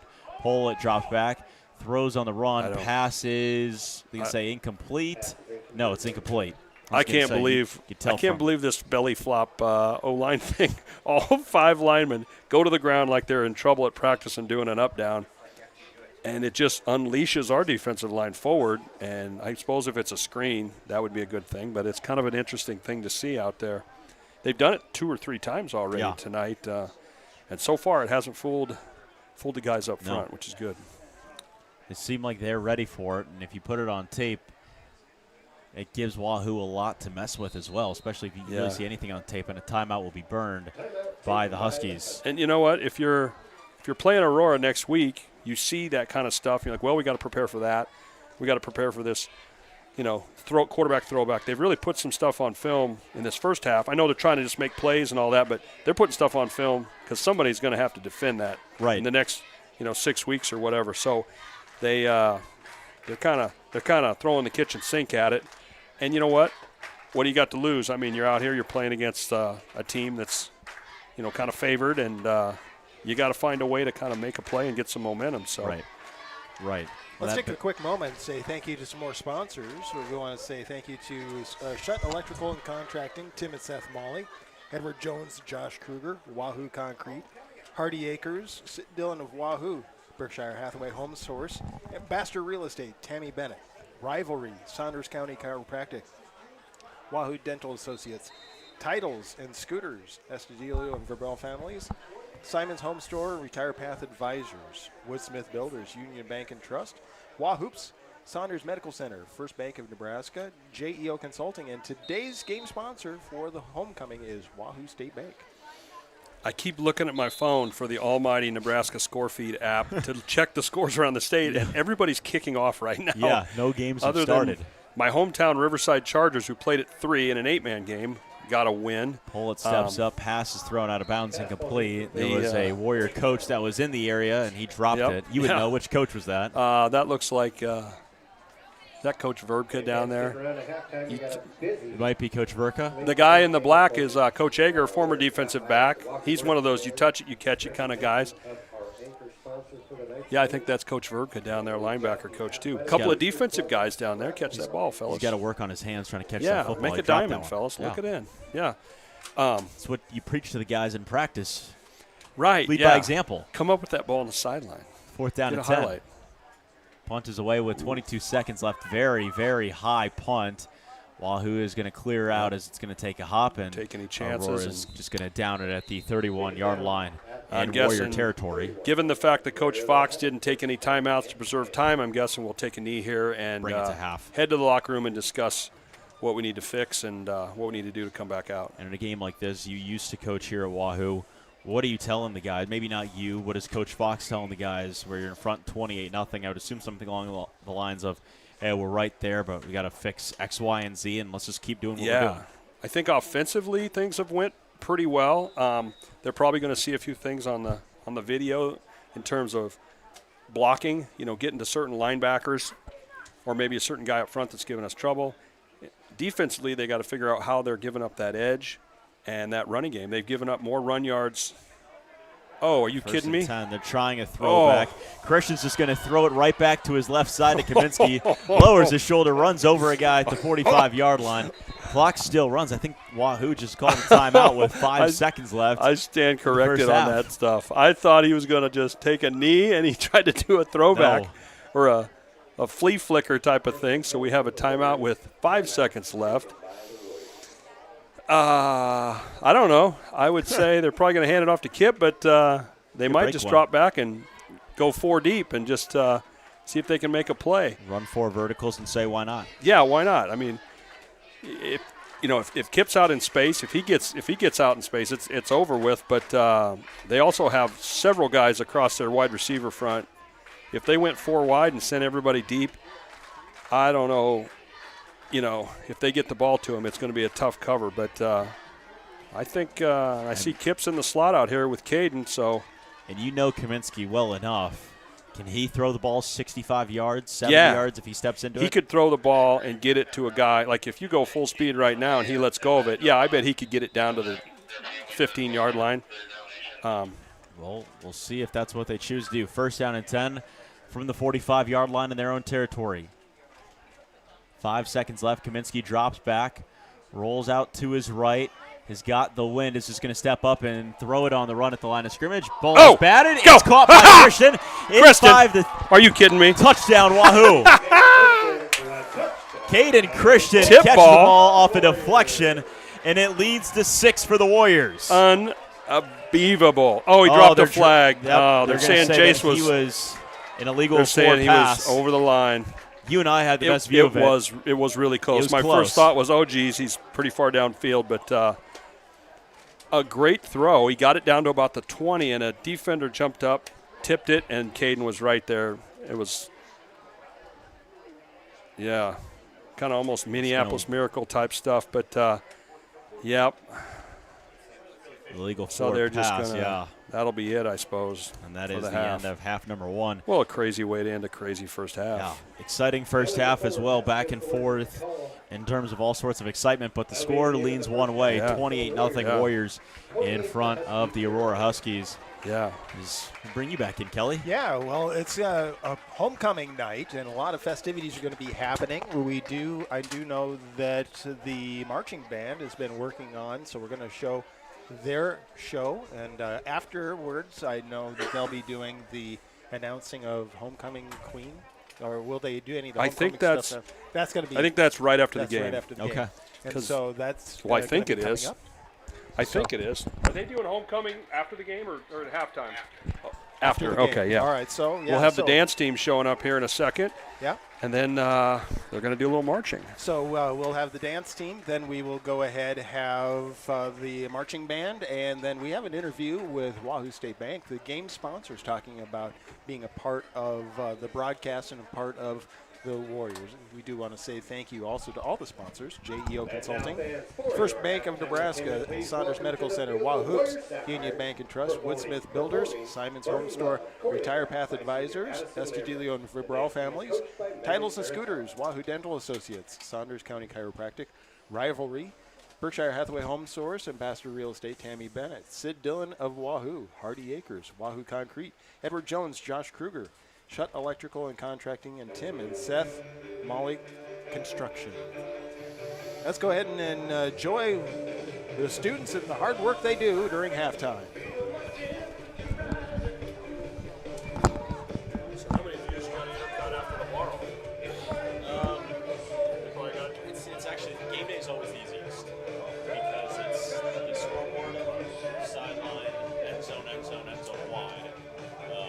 And then we send it out in the exchange film. It's just scoreboard, sideline, end zone. Across the ball to all the teams. Everybody else is looking at. So you do tights on both sides of the line of scrimmage when it goes to break down. Yeah, so we do it so end zone, the main end zone is our backs, and then the second end zone is the opponent backs. So We intercut all that stuff on the zones. yeah, it's when it all matches up play-wise, it's really easy. It's really easy. Practice is harder sometimes because like we have 3 fields, so you have 3 team periods going at once. We have 18 cameras running in practice. I'm like, TV's one there, indie film, D-line. O-line is the most pressing about their indie where they want everything filmed that we have. I don't know what people, are they full cam before? Just the one where you're holding like this, Yeah. right behind the guys. Yeah, we use that, and that's usually our main end zone in practice as well. They love it's a pretty cool one to do. So Is it just a little GoPro on that, or is it more of a legit? it's more of a legit camera, so it's just one guy that stands back. It's got a little wireless remote or a little wired remote with it. Yeah, it plugs into the recorder, and then the recorder has a cord that shoots up 15 feet to the camera, so it just stands there. And So the camera just streams to a box. And you take all those boxes and upload them off there. it goes right to SD cards and upload it during practice. So, because I'm always at practice, I used to film, and then I just know the lingo and the language so well, I just strictly import. So when they do a game film, are those cameras just one stream, or are they hit and By start play. stop It's every by play? play. Okay. Start, stop every play. So all your filmers just know as he's walking up to the ball, breaks the huddle, they Yeah. start filming, or if they're a hurry up team, you kind of got to be.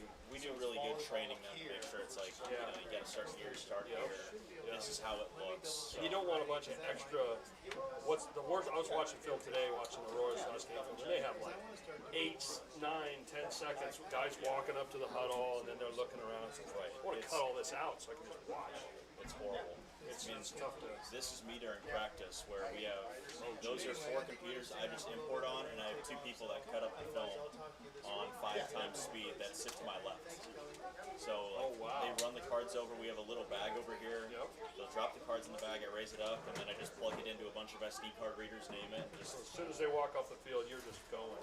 Or is it even like right when O-line gets done with any time, you're uploading their stuff? We're uploading this stuff throughout practice because wow. the coaches want to get back and they just want to start breaking down immediately.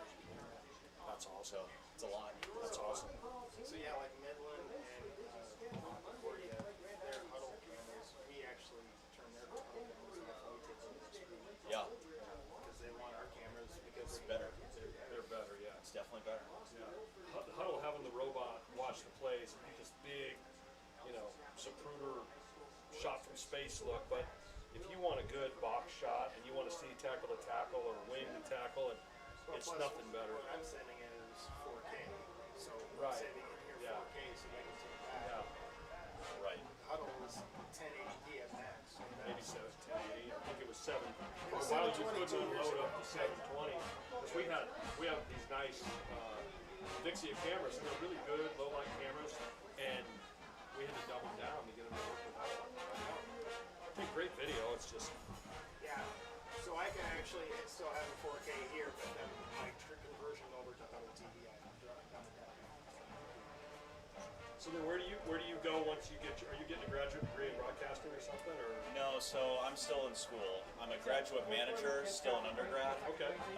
So I'm finishing in May. I'm looking for just a regular degree in broadcasting, and then We'll see what happens this summer. I'm not going back to the mill. I can tell you that. Nobody wants to do that. No. Back where? To the Fremont mill. I'm the only crazy one that's been We're doing the Wahoo games on a 95-degree afternoon. Yeah. I bet the press box at that old field is nice. Oh yeah. The press box is smaller than this by a landslide. It looks like a The press box is probably from the black box to here. And Yeah. it's just here. Yeah, from where that black line is over. That's Yeah. where it is. And the ceiling is as high as this window. Yeah, they were built from the 1940s. Hopefully, did they even give you a window air conditioner to help cool it down? I think it was put in there in the 70s. So. Yeah. Yeah. Yeah. Have you done stuff with Midland this year? Yeah, I'm doing their football, volleyball, both their basketball. Yeah, water would be great. Yeah. Oh, really?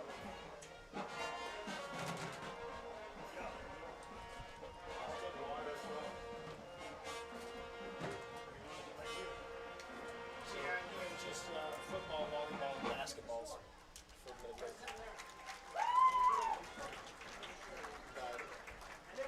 You met, I think he said he was doing Midland stuff this year. He was working with Walnut Media. Bridger Cruz. He's not shown up yet. Okay. Okay. I don't know if he's supposed to or not supposed to, so. My guess is he will be there tomorrow.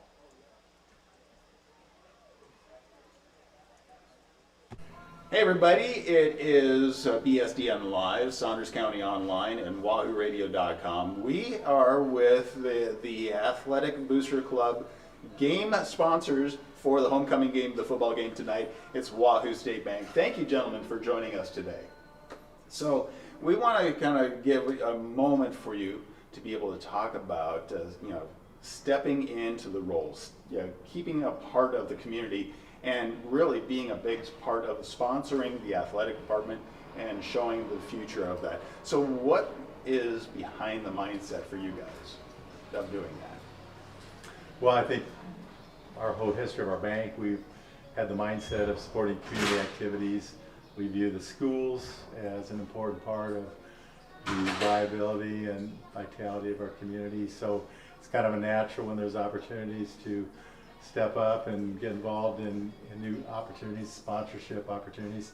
And this latest one, we're an anchor for this coming years, and we're glad to be doing that. And there's just a great energy that's generated by athletics at each sport.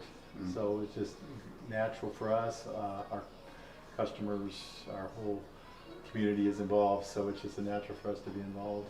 And I don't think people realize the whole point of what the Booster Club is trying to do is raise funds to be able to provide those that we don't want to have to go through the school board, or we don't want to have to take tax money out. So it's businesses like the Anchor, which is now Wahoo State Bank, helping pay for like the scoreboard that's in the new gymnasium.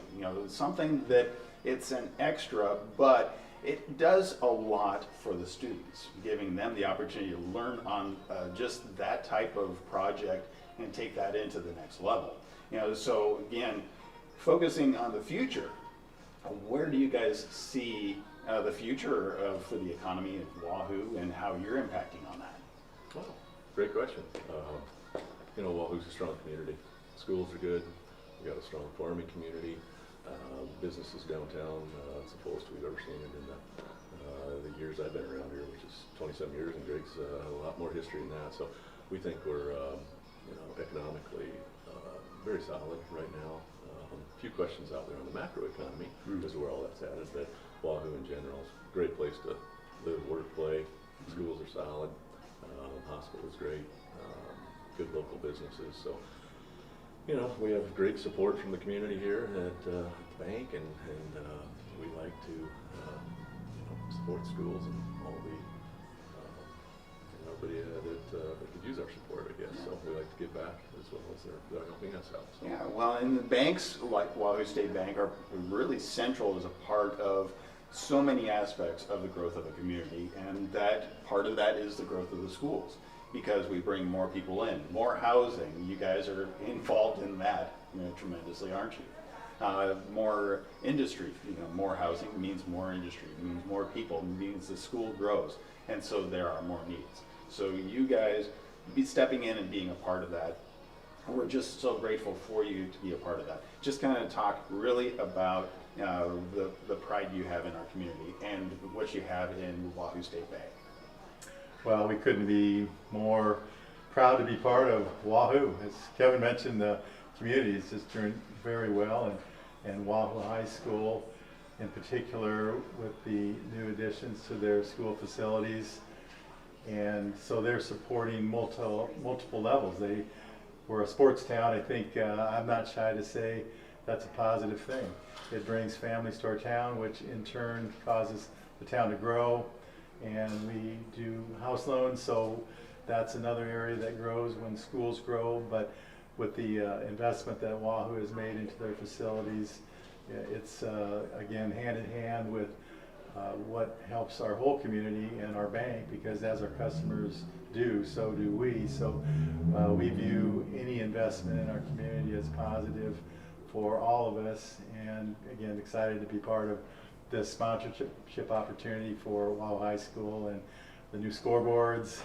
And all the kids are great athletes, but they're also great students. So I think you can feel good about your support of athletics, because many of the students, if not all of them, are very good students.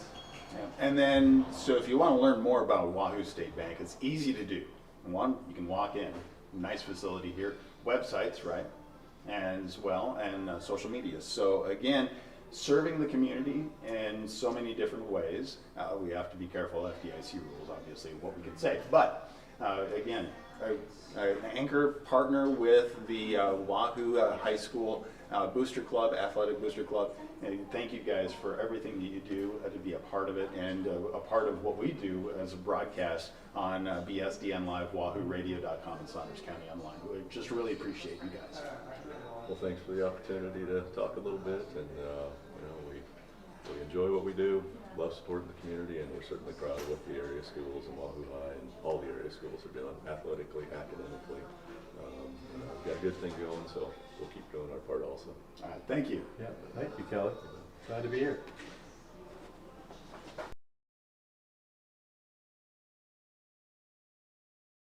Is helping provide vital resources. We want to say thank you so very much. Programs, support our coaches, and create opportunities for our students to grow both on and off the field.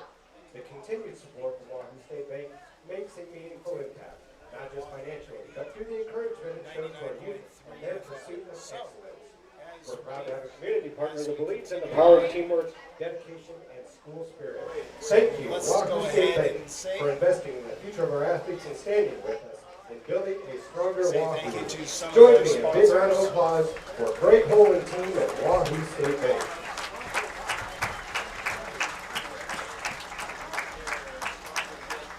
So let's go ahead and say thank you to some of our sponsors as we continue on right here on Wahoo Public Schools YouTube, Saunders County Online YouTube, BSDN Live. As we are about just a few minutes away from the second half, Warriors leading 28-0. Almost had that touchdown, but was called back because crossing the line before the throw. But again, we want to say thank you to all sponsors. So let's go ahead. Thank you to Matt and Emily Novak for the donation of the Chiefs tickets and fifth prize. And do that right now. So here we go. We're going to draw for the fifth. Tonight's sponsor, you just heard from them, was Wahoo State Bank. Again, great sponsor and anchor sponsor for the Wahoo Athletic Booster Club. Also want to say thank you to other anchors like JEO Consulting, First Bank of Nebraska, Saunders Medical Center, and Wahoops, Union Bank and Trust, Woodsmith Builders, Simon's Home Store, Retire Path Advisors, Estadillo and Verbal Families, Titles and Scooters, Wahoo Dental Associates, Saunders County Chiropractic, Rivalry, Berkshire Hathaway Home Services Ambassador Real Estate, Tammy Bennett, Sid Dillon, Hardy Acres, Wahoo Concrete, Edward Jones, Josh Kruger, Shuttle Electrical Contracting, Tim and Seth Molly Construction.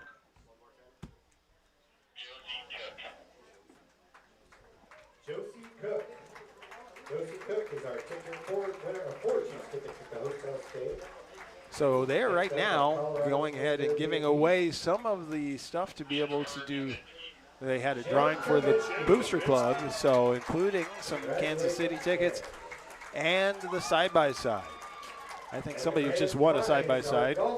Pretty excited about that. So Brian?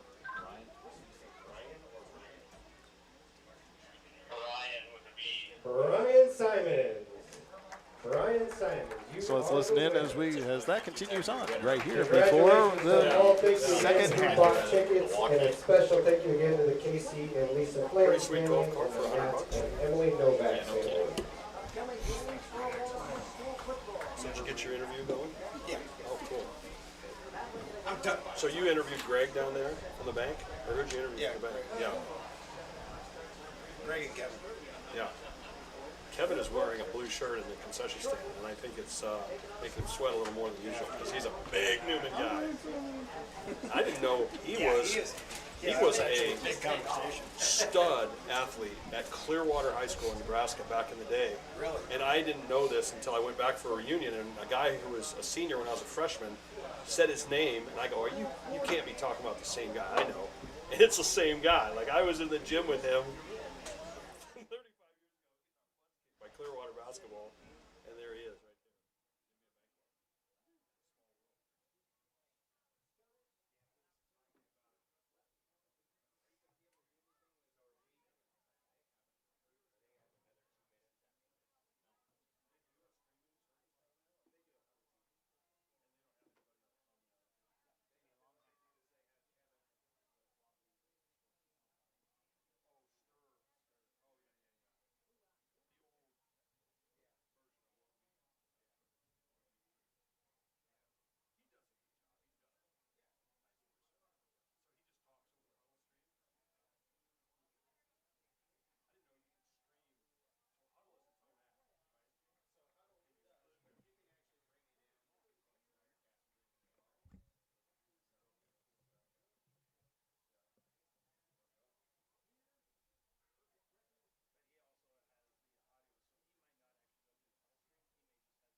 Just a reminder, Warrior fans, after the game, we will be introducing our homecoming courses and crowning our king and queen. Invite you to stick around, and all the players get off the field. Get things settled and begin shortly after that.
Welcome back as we continue on with Wahoo Warrior football right here on BSDNLive.com, Saunders County Online YouTube, and Wahoo Public Schools YouTube.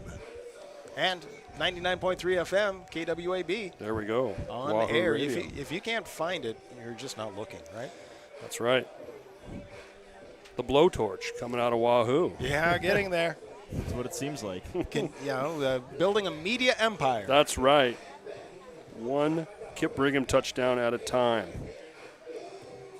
And Well, finally, scores are rolling in I from know. around the state. We started so early. We got a big one out in, we got Ashland versus Scotus at Ashland. And after Ashland kind of got roughed up by the Warriors last week, I was kind of wondering how that game might go. Scotus is pretty good. It's tied at 7 in the first quarter. Bishop Neumann in a battle. They're the number 1 team in C2. This town's crazy, by the way, Bobby. Bishop Neumann, number 1, down 14-0 to West Wow. Point Beamer. Wow, that's a big one early. That's at Newman. That's across town right now. Pierce has jumped out to a 14-0 on DC West. Fort Calhoun up on Boys Town 8-0. Syracuse over Logan View 6-0. Yeah, a lot going on. I was gonna say, you know this a little better than me. What's it like in the battle between Wahoo and Bishop Neumann here in town? Well, it's much less fervent when we don't play each other in football. Now it's just kind of like, hey, you guys are doing great. We're doing great. You know, good for everybody. When we were both in C1, I mean, usually the last game of the season or somewhere around there, we played those guys, and it was you could rob the house because everybody's at the game, and it is a really, really heated rivalry. And those games were always really good. You had some guys like the Vedral kid that went to Nebraska and played at Rutgers. We had, a lot of times you'd win that game and you'd be, setting yourself up to go into the playoffs in a pretty high seed because you're always winning a game where the other team had a really good record. Right. And playoff points-wise, it was huge. But from an in-town perspective, it was really huge. And up until, it seemed like I think we broke a 17-game losing streak in, I think, 2010. When we went to the semis, we had a really good team that year, and we were able to beat them down there for the first time because they had a heck of a run. They had a bunch of guys, just great teams. They won a couple championships in the early 2000s. It was really a pretty heated rivalry, but we could never get a win on them. And then in about 2010, we got a win on them. And then after that, we were having some success. And then there was a couple times where they got us, but it's pretty heated rivalry. And even though we don't play them in football, it's still a pretty heated rivalry. Oh, yeah. When you talk to the students, it's still, They still don't like each other. Yeah. The kids like each other, but they talk they like, talk no, like it, I yeah. don't like you. Yeah, when it's suddenly, like my kids, I hear the Seinfeld Newman. yeah. Yeah, it's and they've got a lot of tradition down there. Coach Turman was down there forever, won like 250 games. It's insane. He's won a bunch of championships, tons of talent. Everybody's like, what is going on in Wahoo? Why? And it's, we have a lot of families, a lot of kids will graduate, but, they might go down to Omaha or Lincoln, go to school or whatever. Then they can come back and live here and still work in the metro. So a lot of families will move back.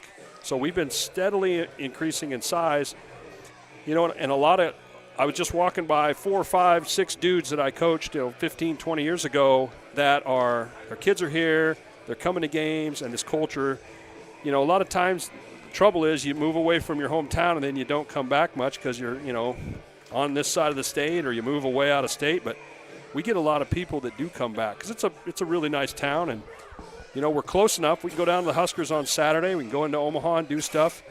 It's a great place to be, It's a 30-minute trip to Lincoln. How far is it to Omaha on a good day? Pretty much the same. Yeah, 30 minutes to everywhere. Wow. You can get to Village Point, 168th and Dodge in 30 minutes easily. Fremont's it's not 30 bad. minutes. Yeah, Fremont, Columbus is an hour away, so it's a good Right. spot. Ball. Aurora muffs the kickoff, and that's how we start up half number 2. All right. And Wahoo brings Kleinschmidt to the ground at the 28-yard line. Well, the wackiness and wildness just continues. It is 28-0 Wahoo, 11:54, and Yeah, we had a double muff there. He picked it up and dropped it again and picked it up, and he's lucky he didn't cough that thing up with the Warriors bearing down on him. So now we got good field position, I guess, and let's play some D. the sun is not quite fully set just No, yet. it's not. It is just right at the top of the trees right now, trying to brush over. The entire field is covered with shade, which is good news. First play from scrimmage is Ian Jensen up the middle. He got a carry for 6 or 7 yards, and it'll bring up 2nd down and 3 for the Aurora Huskies. Yeah, and coming out of the locker room, I'm sure there's adjustments that Coach Iverson, Coach Fox made in terms of the gains they were able to make on the edge, and now I'm sure Aurora is looking to make some counters to that. Look, if they're going to cover up the edges, we'll try to hit them up the middle and take advantage of this three-man front. 2nd down and 3. They hand it off again to Jensen. He stumbles for a first down out to the 40-yard line, still in Aurora territory, but another Husky first down as they move the chains. I'd expect the Huskies to come out a little more hungrier this time in the second half. You get punched hard in the mouth, and this is a game Wahoo could really be in front 42-0 here, John. Yeah, it's absolutely. The key is, can we get it to 35, and then really that clock. The clock's their enemy anyway, being down 28. And, when you run the ball, that ball's on the ground. Pull it, try to keep it. He lost the football. Who's on top of it? They get it back. The officials are going to get together. It looked like we had it for a second, but there was a white jersey right in the middle. Football's going to stay with Aurora. It's going to be 2nd down and 10 after Wyatt dodged a bullet there. Himself. Yeah, but good job getting after it, stripping the ball. And, they're running the ball, which, you can't throw it every down, but that clock sits there and ticks when they run it. It's almost like it's a running clock right now because they haven't done anything but run on these first 2 plays. So there's got to be a little sense of urgency to try to whittle at this lead. 2nd down and 10. Pollock keeps it, is going to throw. He's got a man at midfield. It's caught. First down, staying on his feet, fighting for some extra yardage. And able to get just enough to move the chains, and another first down is Ryan Stair.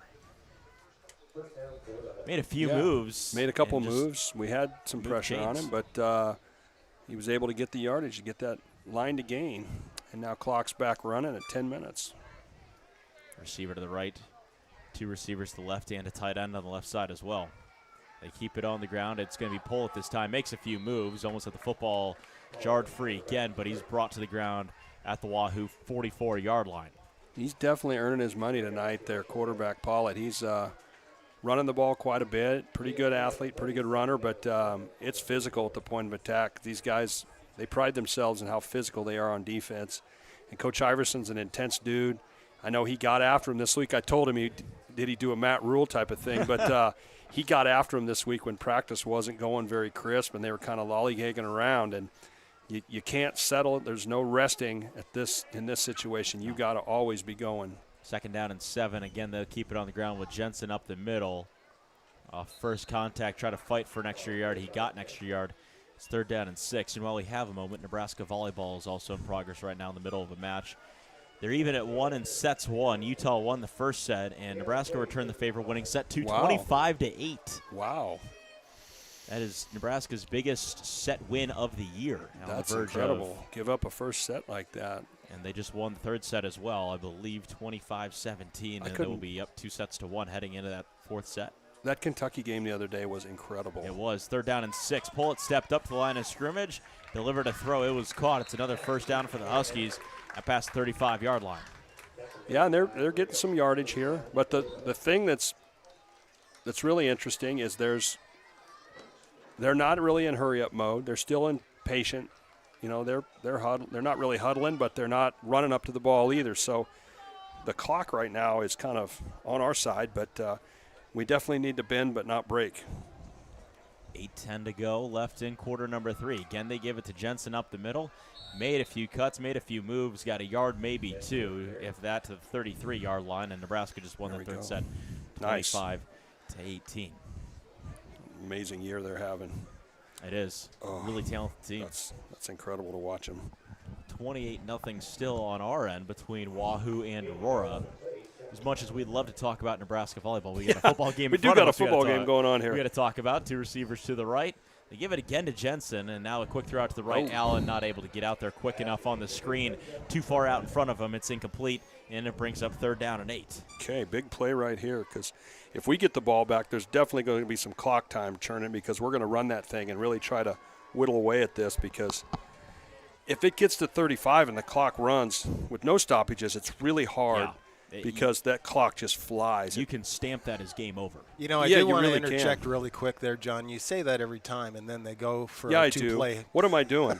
I'm kind of like, he'll never miss this field goal, and then they miss it, right? The He announcer's hasn't jinx. missed an extra point all year. 3rd down and 9. 3 receivers out wide to the right. Pullett hands it off to Jensen on the play. Fake is going to keep it. Pullett taking a shot towards the end zone. He has a man. Nice. It's broken up. Caden Christian got his Christian. hand on it. Incomplete, and it's 4th down. Definitely had a man there. Beautifully thrown ball, and Caden just and the guy was actually on top of Caden a little bit, but Caden sped up at the end, batted it away. He was just setting him up for a pass breakup attempt. That's what he was doing, yeah. But no, great play by Caden there, who's been making plays all night on both sides of the ball, really. Offensively and defensively, he has been a massive Yeah, playmaker yeah. for the Warriors. And you can say that he got maybe chipped out of a touchdown at the end of half, but he can't throw the ball in front of the line of scrimmage, and That's right, that's yeah. what happened. Yeah. I always thought is like if you had at least the back foot behind, it would stay. But Yeah, I it's think- usually where the football leaves his hand. Is Yeah, that- and I thought every bit of you had to be over the line of scrimmage, too. And That if we too. go back and 4th do down a and 8. Fox Sports instant replay type thing, it might look one way or another. Pull it Here we again, go, go taking get a it. shot to the end Hesser, zone. nice. Is incomplete. Hesser Oh. knocked it away. I thought Probably the for professor better. was going to pick it off, but you shouldn't pick that ball off. Now, I don't know if those guys are thinking about don't pick it off because it's 4th down, but it's hard to tell a high school kid, don't intercept the ball, just knock it down. Yeah, because well, But it looks great on the stats. They want it. Yeah, they want to get the ball. But now just batting it down gives us great field position, 25 yards down. Now, if you pick it off and go to the house, that's one thing. But Cody did a great job of jumping up there high point. He's got long arms. He's getting a rebound 11 feet in the air, so he's not going to allow that completion. 1st down and 10 for the Wahoo Warriors from their own 33-yard line with 7:18 left in the 3rd quarter. They give it to Brigham on the first play, and he's out across the field. He's got Kip. nobody in front of him. One play 30, drive. 20, 10, 5. Touchdown, Wahoo. One play drive. Kip And now the running clock pulling after up the his extra pants point there in the should end be- zone. It's a tough day to be a defender when you're trying to get a hold of Kip Brigham. It's rough. Kip Brigham breaks off another touchdown run.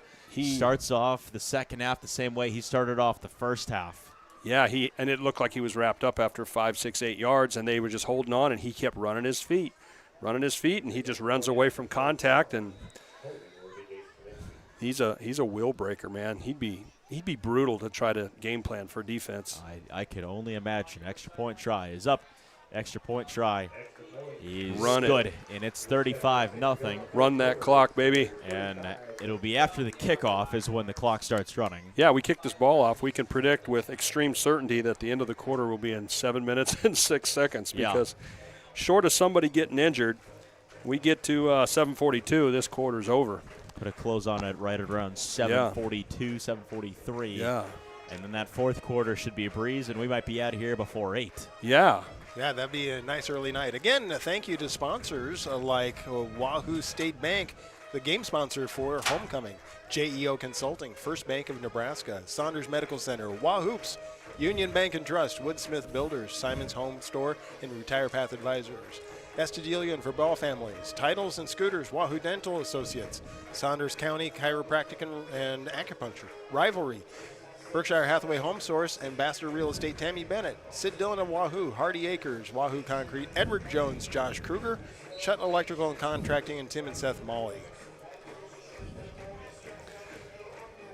What great supporters we have here in Wahoo.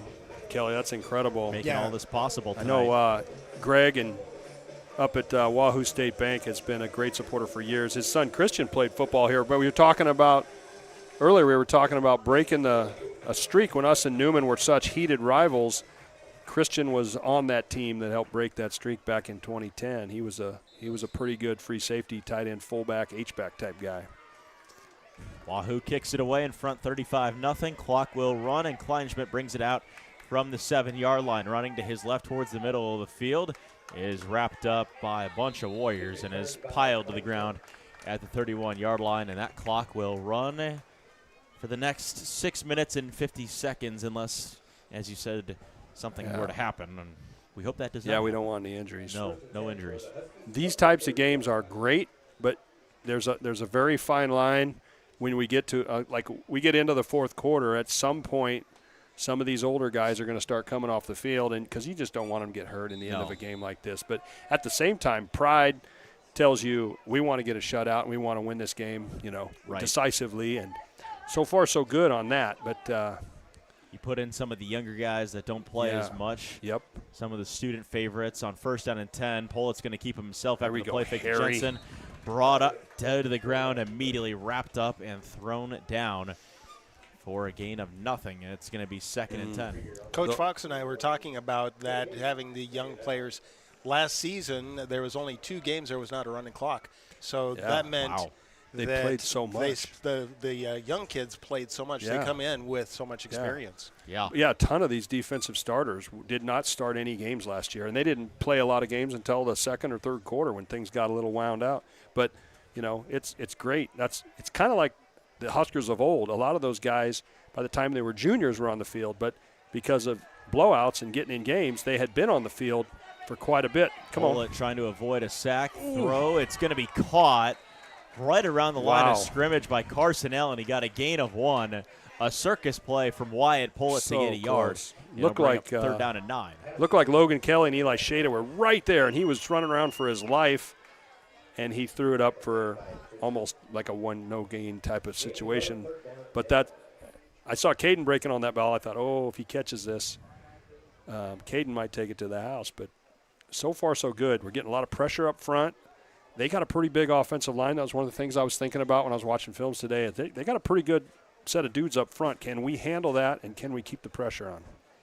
3rd down and 9, 4:50 left and rolling, and they bring him down to the ground immediately, right through the O-line. Again, the Warrior defense and the D-line just proves to be pivotal. Absolutely. It's a gain of nothing for Ian Jensen. Yeah, DJ Ohm in there, Logan Kelly in there making plays. And there's going to be a point in time, maybe we've crossed it, I don't know, but there's going to be a fatigue situation where there's going to be people starting to think about the bus ride home and less on, how can we win this play right now. But 4th and 9, I assume they're going to punt the ball. Yeah. Oh, geez. They dropped the just snap, about punted it into his fullback. Was able to punt it away. The Warriors will let this roll inside the 20, and it dies at the 16-yard line, the 15-yard line, and the clock continues to run at 4 minutes. That was 1st down and 10. Very near disaster because he kind of had the fullback stepping up in front of him, and he's so close to the line of scrimmage, he almost punted it into his line. But he did get it off, and Kip didn't bother returning it because it was kind of a squib. So here we go. Now we've got 84 yards to go, and it looks like we'll run a handful of plays. Assuming we get a 1st down here, we'll run the clock out. We'll be in the 4th quarter. And that's where you kind of start thinking about getting some young guys on the field, or, do you get – maybe you want certain maybe backups with the starting line to get a good look at them to see how they perform, on the big stage. 1st down and 10, and they keep it on the ground. I believe that was Kip Brigham again. He got maybe a yard or 2. Might not have even been Brigham. Yeah. It's always tough. Like, if games get really out of hand, usually the varsity plays 1 series on offense, 1 series on defense, and then it's over and it's after the second half. But this game, even though it's 35-0, it's not that same type of game. Now, once the 4th quarter hits, potentially there could be some guys that are done for the night. But I think we're still letting those big dogs eat right now at 35-0. Yes, Kaminsky's still in there, as is Kip Brigham. 2nd down and 7. Clock runs at 2:40 in this 3rd quarter, running clock in a 35-0 game.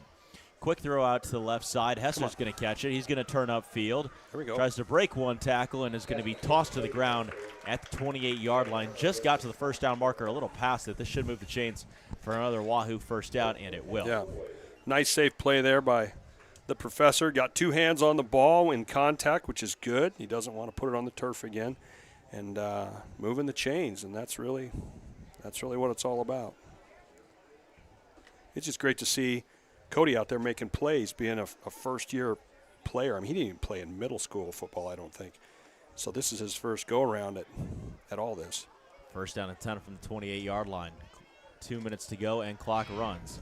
Kaminsky takes a shot deep down the far sideline. He's got Caden Christian, and it's batted away, incomplete. It was a nice play by 7 there to go up and get the ball And Good defense as well by the Huskies. yeah, both sevens, yeah.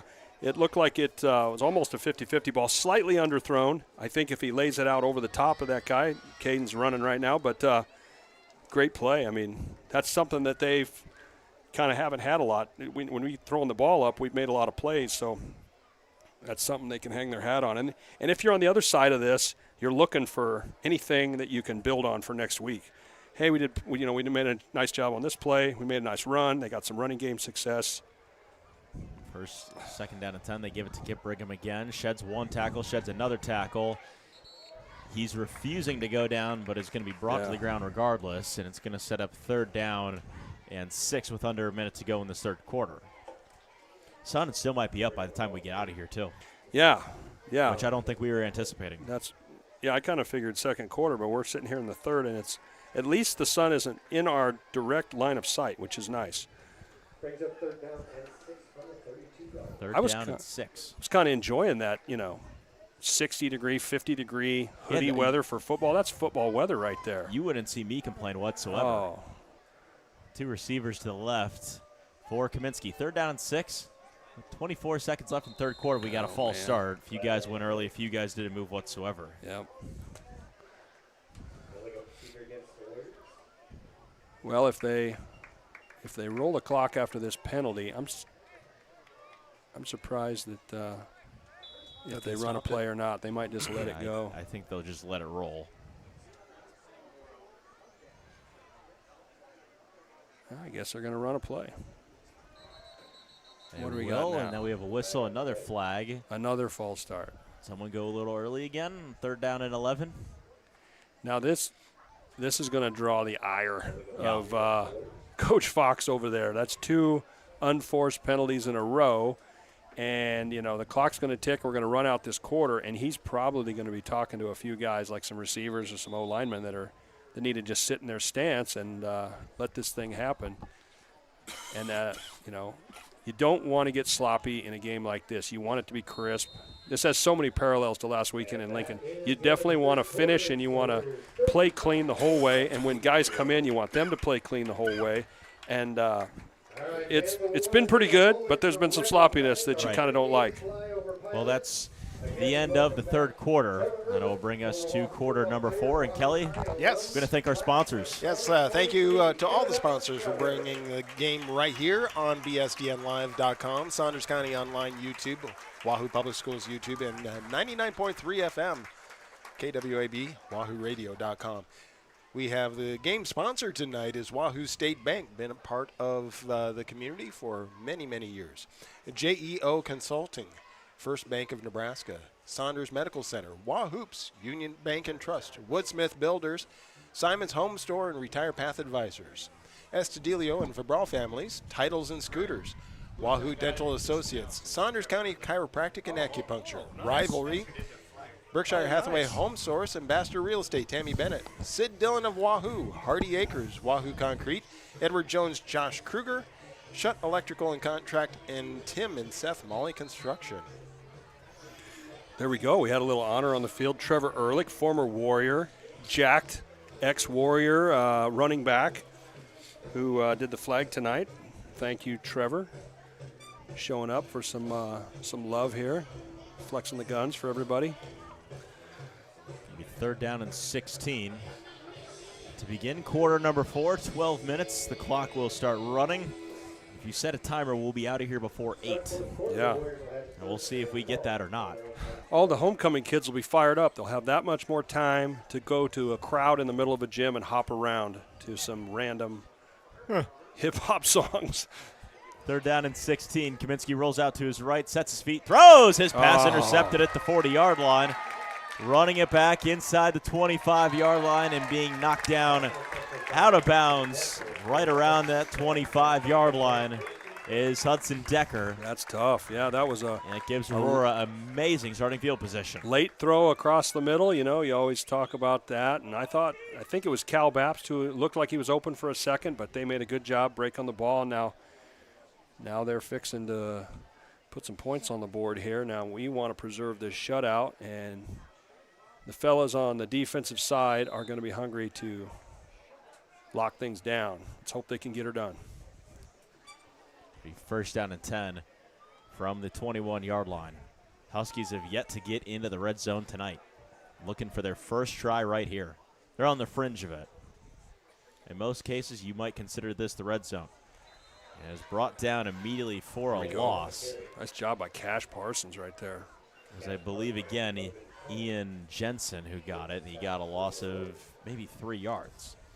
They've switched it up at quarterback. It is no longer Wyatt Pollitt. I believe it is Sam Jones. Number 14, Yeah, it is sophomore. Sam Jones. And maybe they're looking to maybe give an older guy some rest. You want to get a guy hurt for their stretch run of the season. Give the second Because guy a Aurora look. is going to fall to 0-3. But there's still a lot of games left to be played. Oh, yeah. Yeah. Yeah, you can get in the playoffs at 6-3 and C1. There are even some teams last year got in at 5-4.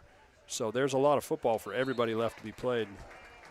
Second down, a gain of nothing again for Ian Jensen. It's going to bring up third down as those Sam Jones that time. Well, here's the upcoming schedule for Aurora. They'll have SCOTUS next week. They'll play at Grand Island Northwest. Yeah, that's a rival, yep. At Adams Central. Then back home against Lincoln Christian, at Milford, and then end the year against Central City. There's winnable games on that schedule. Yeah, there are, but there's some tough ones. Central City might be – they're the team we played in the championship last year in Memorial, and they bring a lot of guys back. And they have a really good athlete. They have a Kip Brigham of their own on that team who's really, really dynamic. And, no, they're a high-powered offense, so that'll be an interesting game. Their last game of the season might be their postseason life if they can rattle off 4 or 5 wins. Third down and 13. Sam Jones rolls out to his right, throws on the run, looking to the end zone. He's got a guy. Did he come down with it inbounds? He did not. Incomplete. And it's fourth down. That was a great effort out there. Yeah, that that was a great Allen catch. Again. Great throw and catch. And, everybody kind of holds their breath when that ball's in the air. And it right there, Josh Fox was right there, Logan Kelly right there, Cody Hesser on the coverage. And great job pulling it down. Fourth down coming up. The one who came down with the catch out of bounds was Ryan Stair. It'll be fourth down and 13. Again, Aurora still hasn't punched it into the red zone. They were a yard away with under 9 minutes left in the fourth quarter. In just a minute, we'll get into the Wahoo upcoming schedule. A few tough games on that schedule as well. Yeah, we got a little stretch here where things are going to be pretty tough. Fourth down and 13. Low snap to Jones. Drops back, tries to set up a screen. Pass is batted away, incomplete. Unable to come down with an interception, but very close. Great in doing so. Great. Was Steichel again. Great job covering the screen there by Harry, and then it was either Logan Kelly or I think Steichel maybe that was right there and almost picked off that screen when Harry took out their running back. So great defense by the Warriors. We got 8 minutes, and now you're probably going to see a few guys sprinkle in, maybe some backups. Probably not a wholesale situation, but a few guys that will probably rotate in, maybe up front, maybe a receiver here and there. We definitely need to keep moving the ball. First down and 10, 35-0 for the Warriors. 2 receivers out to the right, running to the left side and really going nowhere that time. I don't know if that was Brigham again. Yeah, it looked like he took it off tackle there, did. kind of a zone look, and just followed his guys and plowed ahead for 3 or 4. I'd say it's a gain of 2. Second down and 8, 7.5 minutes to go. 2-yard gain on the play, second down and 8 from the Yeah, and that clock's just ticking. I mean, nothing anybody can do short of a timeout or a penalty or an injury. So Brigham in the backfield again. 2 receivers to the right for Kaminsky. Now a tight end, dual tight end on the right side of the line. Brigham flips to the left side. They will give it to Brigham running off tackle to the right side. Brigham's got a first down and a lot of green grass in front of him, and he will not stop running until he makes it to the homecoming dance. Touchdown, Wahoo. That was awesome. Yeah, we shifted. We had a strength to the left. We shifted over strength of tackle, wing. Everybody shifted over, tight end wing, and they didn't really move. And that instantly gave us numbers. So once we got a block on the edge and then we pulled 2 linemen, it was student body right. And Kip's going to come out of that scrum and, see ya. He's that guy. Extra point away from this becoming 42-0 with 6:54. Clock stopped for now. Should it be running? I think they stop it between possessions, penalties, timeouts, injuries. Extra point is good, and it's 42-0 with almost 6.5 minutes to go in quarter number 4. And let's talk about the Warriors schedule coming up for you guys. You guys got Gross Catholic next week on the road. Play DC West next week, or 2 weeks from now, and then Mount Michael Benedictine is up there. And then right at the end, you have LVSS. You know that. Logan View, Scribner Snyder up there in Hooper, or Yuling, north of Fremont there, all the way up by Yuling, and then Fort Calhoun and Concordia to end the year. So there are some tough games ahead out of the next 6. DC West, Gross is a team that was preseason looking to be pretty competitive. DC West has a bunch of athletes. Mount Michael's 2-0 going into this week, and they're looking like they're going to be a team to be reckoned with. And then, you got a run where you got Logan View, the Fort, and Concordia. I mean, so there's games where Wahoo should be favored, but you still have to play well, and you got to make plays because we're going on the road, and you got to do what you got to do. Otherwise, you'll end up with something that's not fun. But you got a few games from across the state. Games going. SCOTUS has beaten Ashland 28-14, big game. Beamer holding on against Newman 14-7. Pierce is 21-0 over DC West. Calhoun is 29-8 over Boys Town, so they're winning games. They're the 8th-ranked team on any score feed. Kick is away. Kleinschmidt again, muffs it again, is able to recover, and is going to break it down the sideline. He's going to be shoved out of bounds. Now past the 30-yard line. Clock runs at 6:40 and continues to roll. Yeah, and Gross is up 21-0 in Nebraska City. Syracuse is ahead of Logan View. Mount Michael 2-0, playing Schuyler 0-2. Probably going to get a win tonight. That'll put them at 3-0, which is big.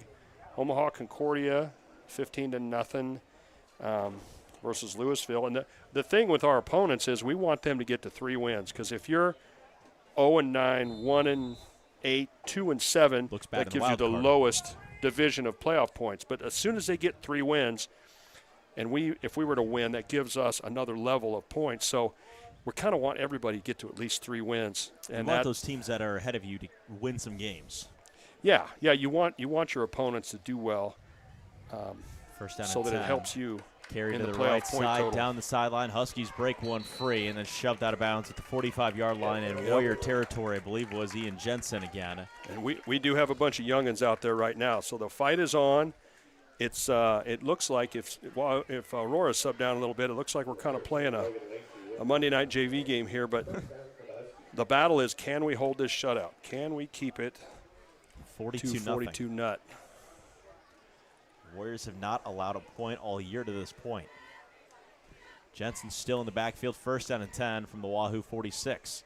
Man in motion from the right side to the left side for the Huskies. And again, they give it to Jensen. Jensen sheds one tackle, breaks free into open space, cuts it back to his left side, inside the 35, inside the 25-yard line. Jensen still going, tackled from his ankles, inside the 15-yard line, down to the 11-yard line. And it's the first time tonight that the Huskies have gotten into the red zone, and it's with 5 minutes left and counting. That is a fast little dude, and he's a senior, running back DB, 140 pounds, so he's probably, he's in light the too as well. deep, but he's making plays, and he's fast. I mean, he's their starting running back. He is their starting running back. Okay, well, then he should be fast. Well, he's seeing some holes tonight at this point that maybe he didn't see before, and these young guys got to buckle down and try to keep him out. 3 receivers to the right. Jensen is going to get it right up the middle. Won't score, but gets in closer inside the 5-yard line. And will bring up second down and goal for the Huskies with 4:20 and counting in quarter 4. And he's definitely making plays, and those guys are opening up holes against our younger dudes there. And they're looking for something to hang their hat on for tonight. I mean, you walk away with no points, that's no good. So you're gonna run your dogs until you get something, and they're trying to find a silver lining in a night that hasn't had a whole lot of them. So they're gunning for a score here. Second and goal. Man in motion. Again, Jensen gets the carry. No, it's going to be Sam Jones this time. Runs over a Warrior into the end zone. Touchdown, Huskies. And it took 12 quarters, but the Warriors have allowed their first point of the season. Yep. Now, I'm confident in saying if we would not have pulled all our guys out, I think we could have held the shutout. That's what I'm going with. But it's good to have those young guys out there battling, because a year from now, when we go through another crop of seniors, those guys that are out there tonight fighting and battling, bullets flying, varsity team, that's going to help them for next year. It will. Get that in-game experience now. Bit of the swinging gate formation from the Huskies. Want to try the extra point to bring it within 35. Running clock will still be on with 3:47 to go in this fourth quarter. Extra point try is up. Extra point try is good. And it is 42-7 Wahoo on top of Aurora. Huskies have allowed their first points of the season. The Warriors have allowed their first points of the season to the Huskies. That's you can't be too disappointed when the first touchdown makes it 42-7. So, you definitely don't want to have older guys out there risking injury or anything crazy happening. So, you definitely want to get your young kids out there, let them run. Like right now, probably going to be I doubt it would be really crazy if they onside this kick. But I'm guessing you might have your varsity kick return out there to make sure we possess it, make sure we keep it. Or at not least trying to run it back. We want to make sure it's a safe possession, or if you switch out anybody, it's not key guys on that return. So whoever's touching the ball is probably going to be your front line guys. You might take out one or two, but you might want to keep the back end the same. Yeah, and it looks to me like there's a bunch of varsity dudes out there right now, and they're putting their hands team on the field just to be safe, just in case. Now you want to talk about unbelievable comebacks. Mm-hmm. Ravens-Bills had one on Sunday night, a 15-point comeback with 5 minutes left. That was crazy. 35 points with 3 minutes 42 points to be exact, with 3 minutes and 47 seconds left. I think no one in this stadium would have a pulse on either side. It's crazy. If they onside this, I really don't think they'll onside this kick. But if they did, that's the kind of thing that creates a little bit of tension in that handshake line coming through at the end. Yeah. Because this game is over, and I think it's important that we just kick it off and we let the young kids play, and we don't think you're going to. The Warriors have realized that and are going to expect this full kick, and they will get one. And this will probably be the last time these older kids touch the rock tonight.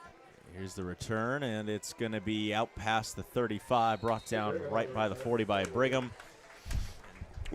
And, we're going to have this 3-minute clock is going to go really fast. Yeah, 3.5 minutes, and it's going to go by. They're just going to sit there like it's running right now. You're walking on the field. By the time you get it ready for play, everybody, the refs, the cheerleaders, everybody wants to get out here. The kids all want to go to homecoming, so they'll get to go to homecoming early. So the dance is tonight? It's old school. They went back in the day. That was kind of the thing. They'll bring the kids out right after the game because the homecoming guys, a lot of them are football players. They'll bring them right out on the track here, bring the girls out, introduce all the candidates, and announce that homecoming king and queen right here, right after the game, and then they go right to the dance afterwards. Wow.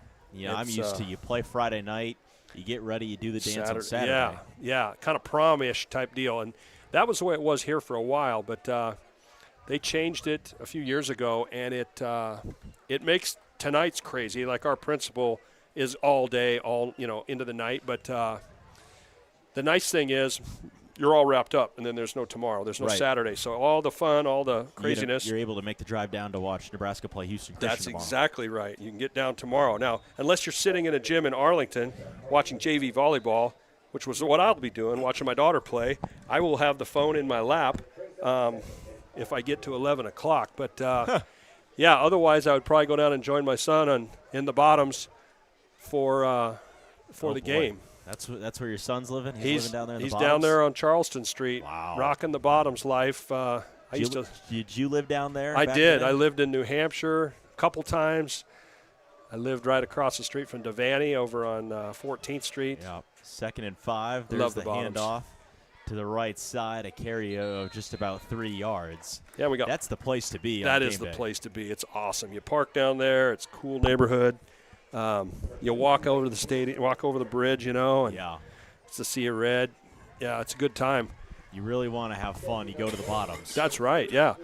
And I don't know why anybody ever plays a football game at 11 o'clock in the morning. I would play night games all the time. And I know there's logistics and TV involved, but what a great environment last weekend was. I mean, it was the perfect weekend because usually my weekend starts with Warrior football, and then Husker football, and then I'm looking for the Steelers or whoever on Sunday. But when the Warriors win on Friday night and the Huskers win on Saturday, all is well in my world.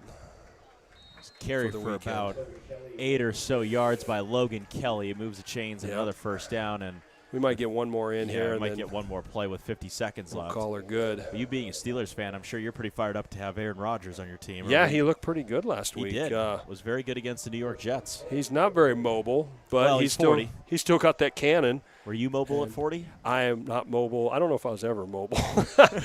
But I couldn't throw it 70 yards in the air like him either. He's incredible. Yeah. And, he's kind of ageless on that deal, but that's fun to watch.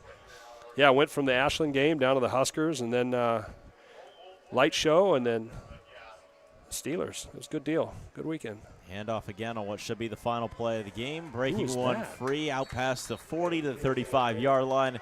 22. Should put a bow on this game. Good Getting run the there final by carry is Lane Peterson. Lane Peterson. There you go. And final score tonight, 42-7. Fantastic. All Warriors on top of the Aurora Huskies. Broke off early, never looked back. How about that? Time of game, 2 hours and 3 minutes. Yeah, that's fantastic. It's a great game. Lots of big plays, some crazy stuff like high school football is, and it's just good to be 3-0, regardless of how this went. It didn't look like the Aurora had the one kid that hurt his ankle or whatever early, but it looks like a fairly clean game.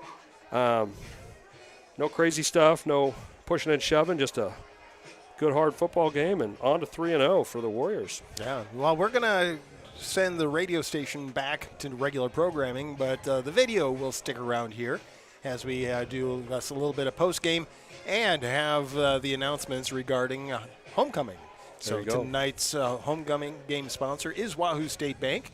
Also other sponsors for the Wahoo Warrior Athletic Booster Club and BSDN Live include JEO Consulting, First Bank of Nebraska, Saunders Medical Center, Wahoops, Union Bank and Trust, Woodsmith Builders, Simon's Home Store and Retire Path Advisors, Estudilio and Vibral Families, Titles and Scooters, Wahoo Dental Associates, Saunders County Chiropractic, Rivalry, Berkshire Hathaway Home Source, Ambassador Real Estate, Tammy Bennett, Sid Dillon of Wahoo, Hardy Acres, Wahoo Concrete, Edward Jones, Josh Kruger, Shutt Electrical and Contracting, and Tim and Seth Molly Construction. And you are still invited if you would like to be a part of the Booster Club and support the athletes, support the students.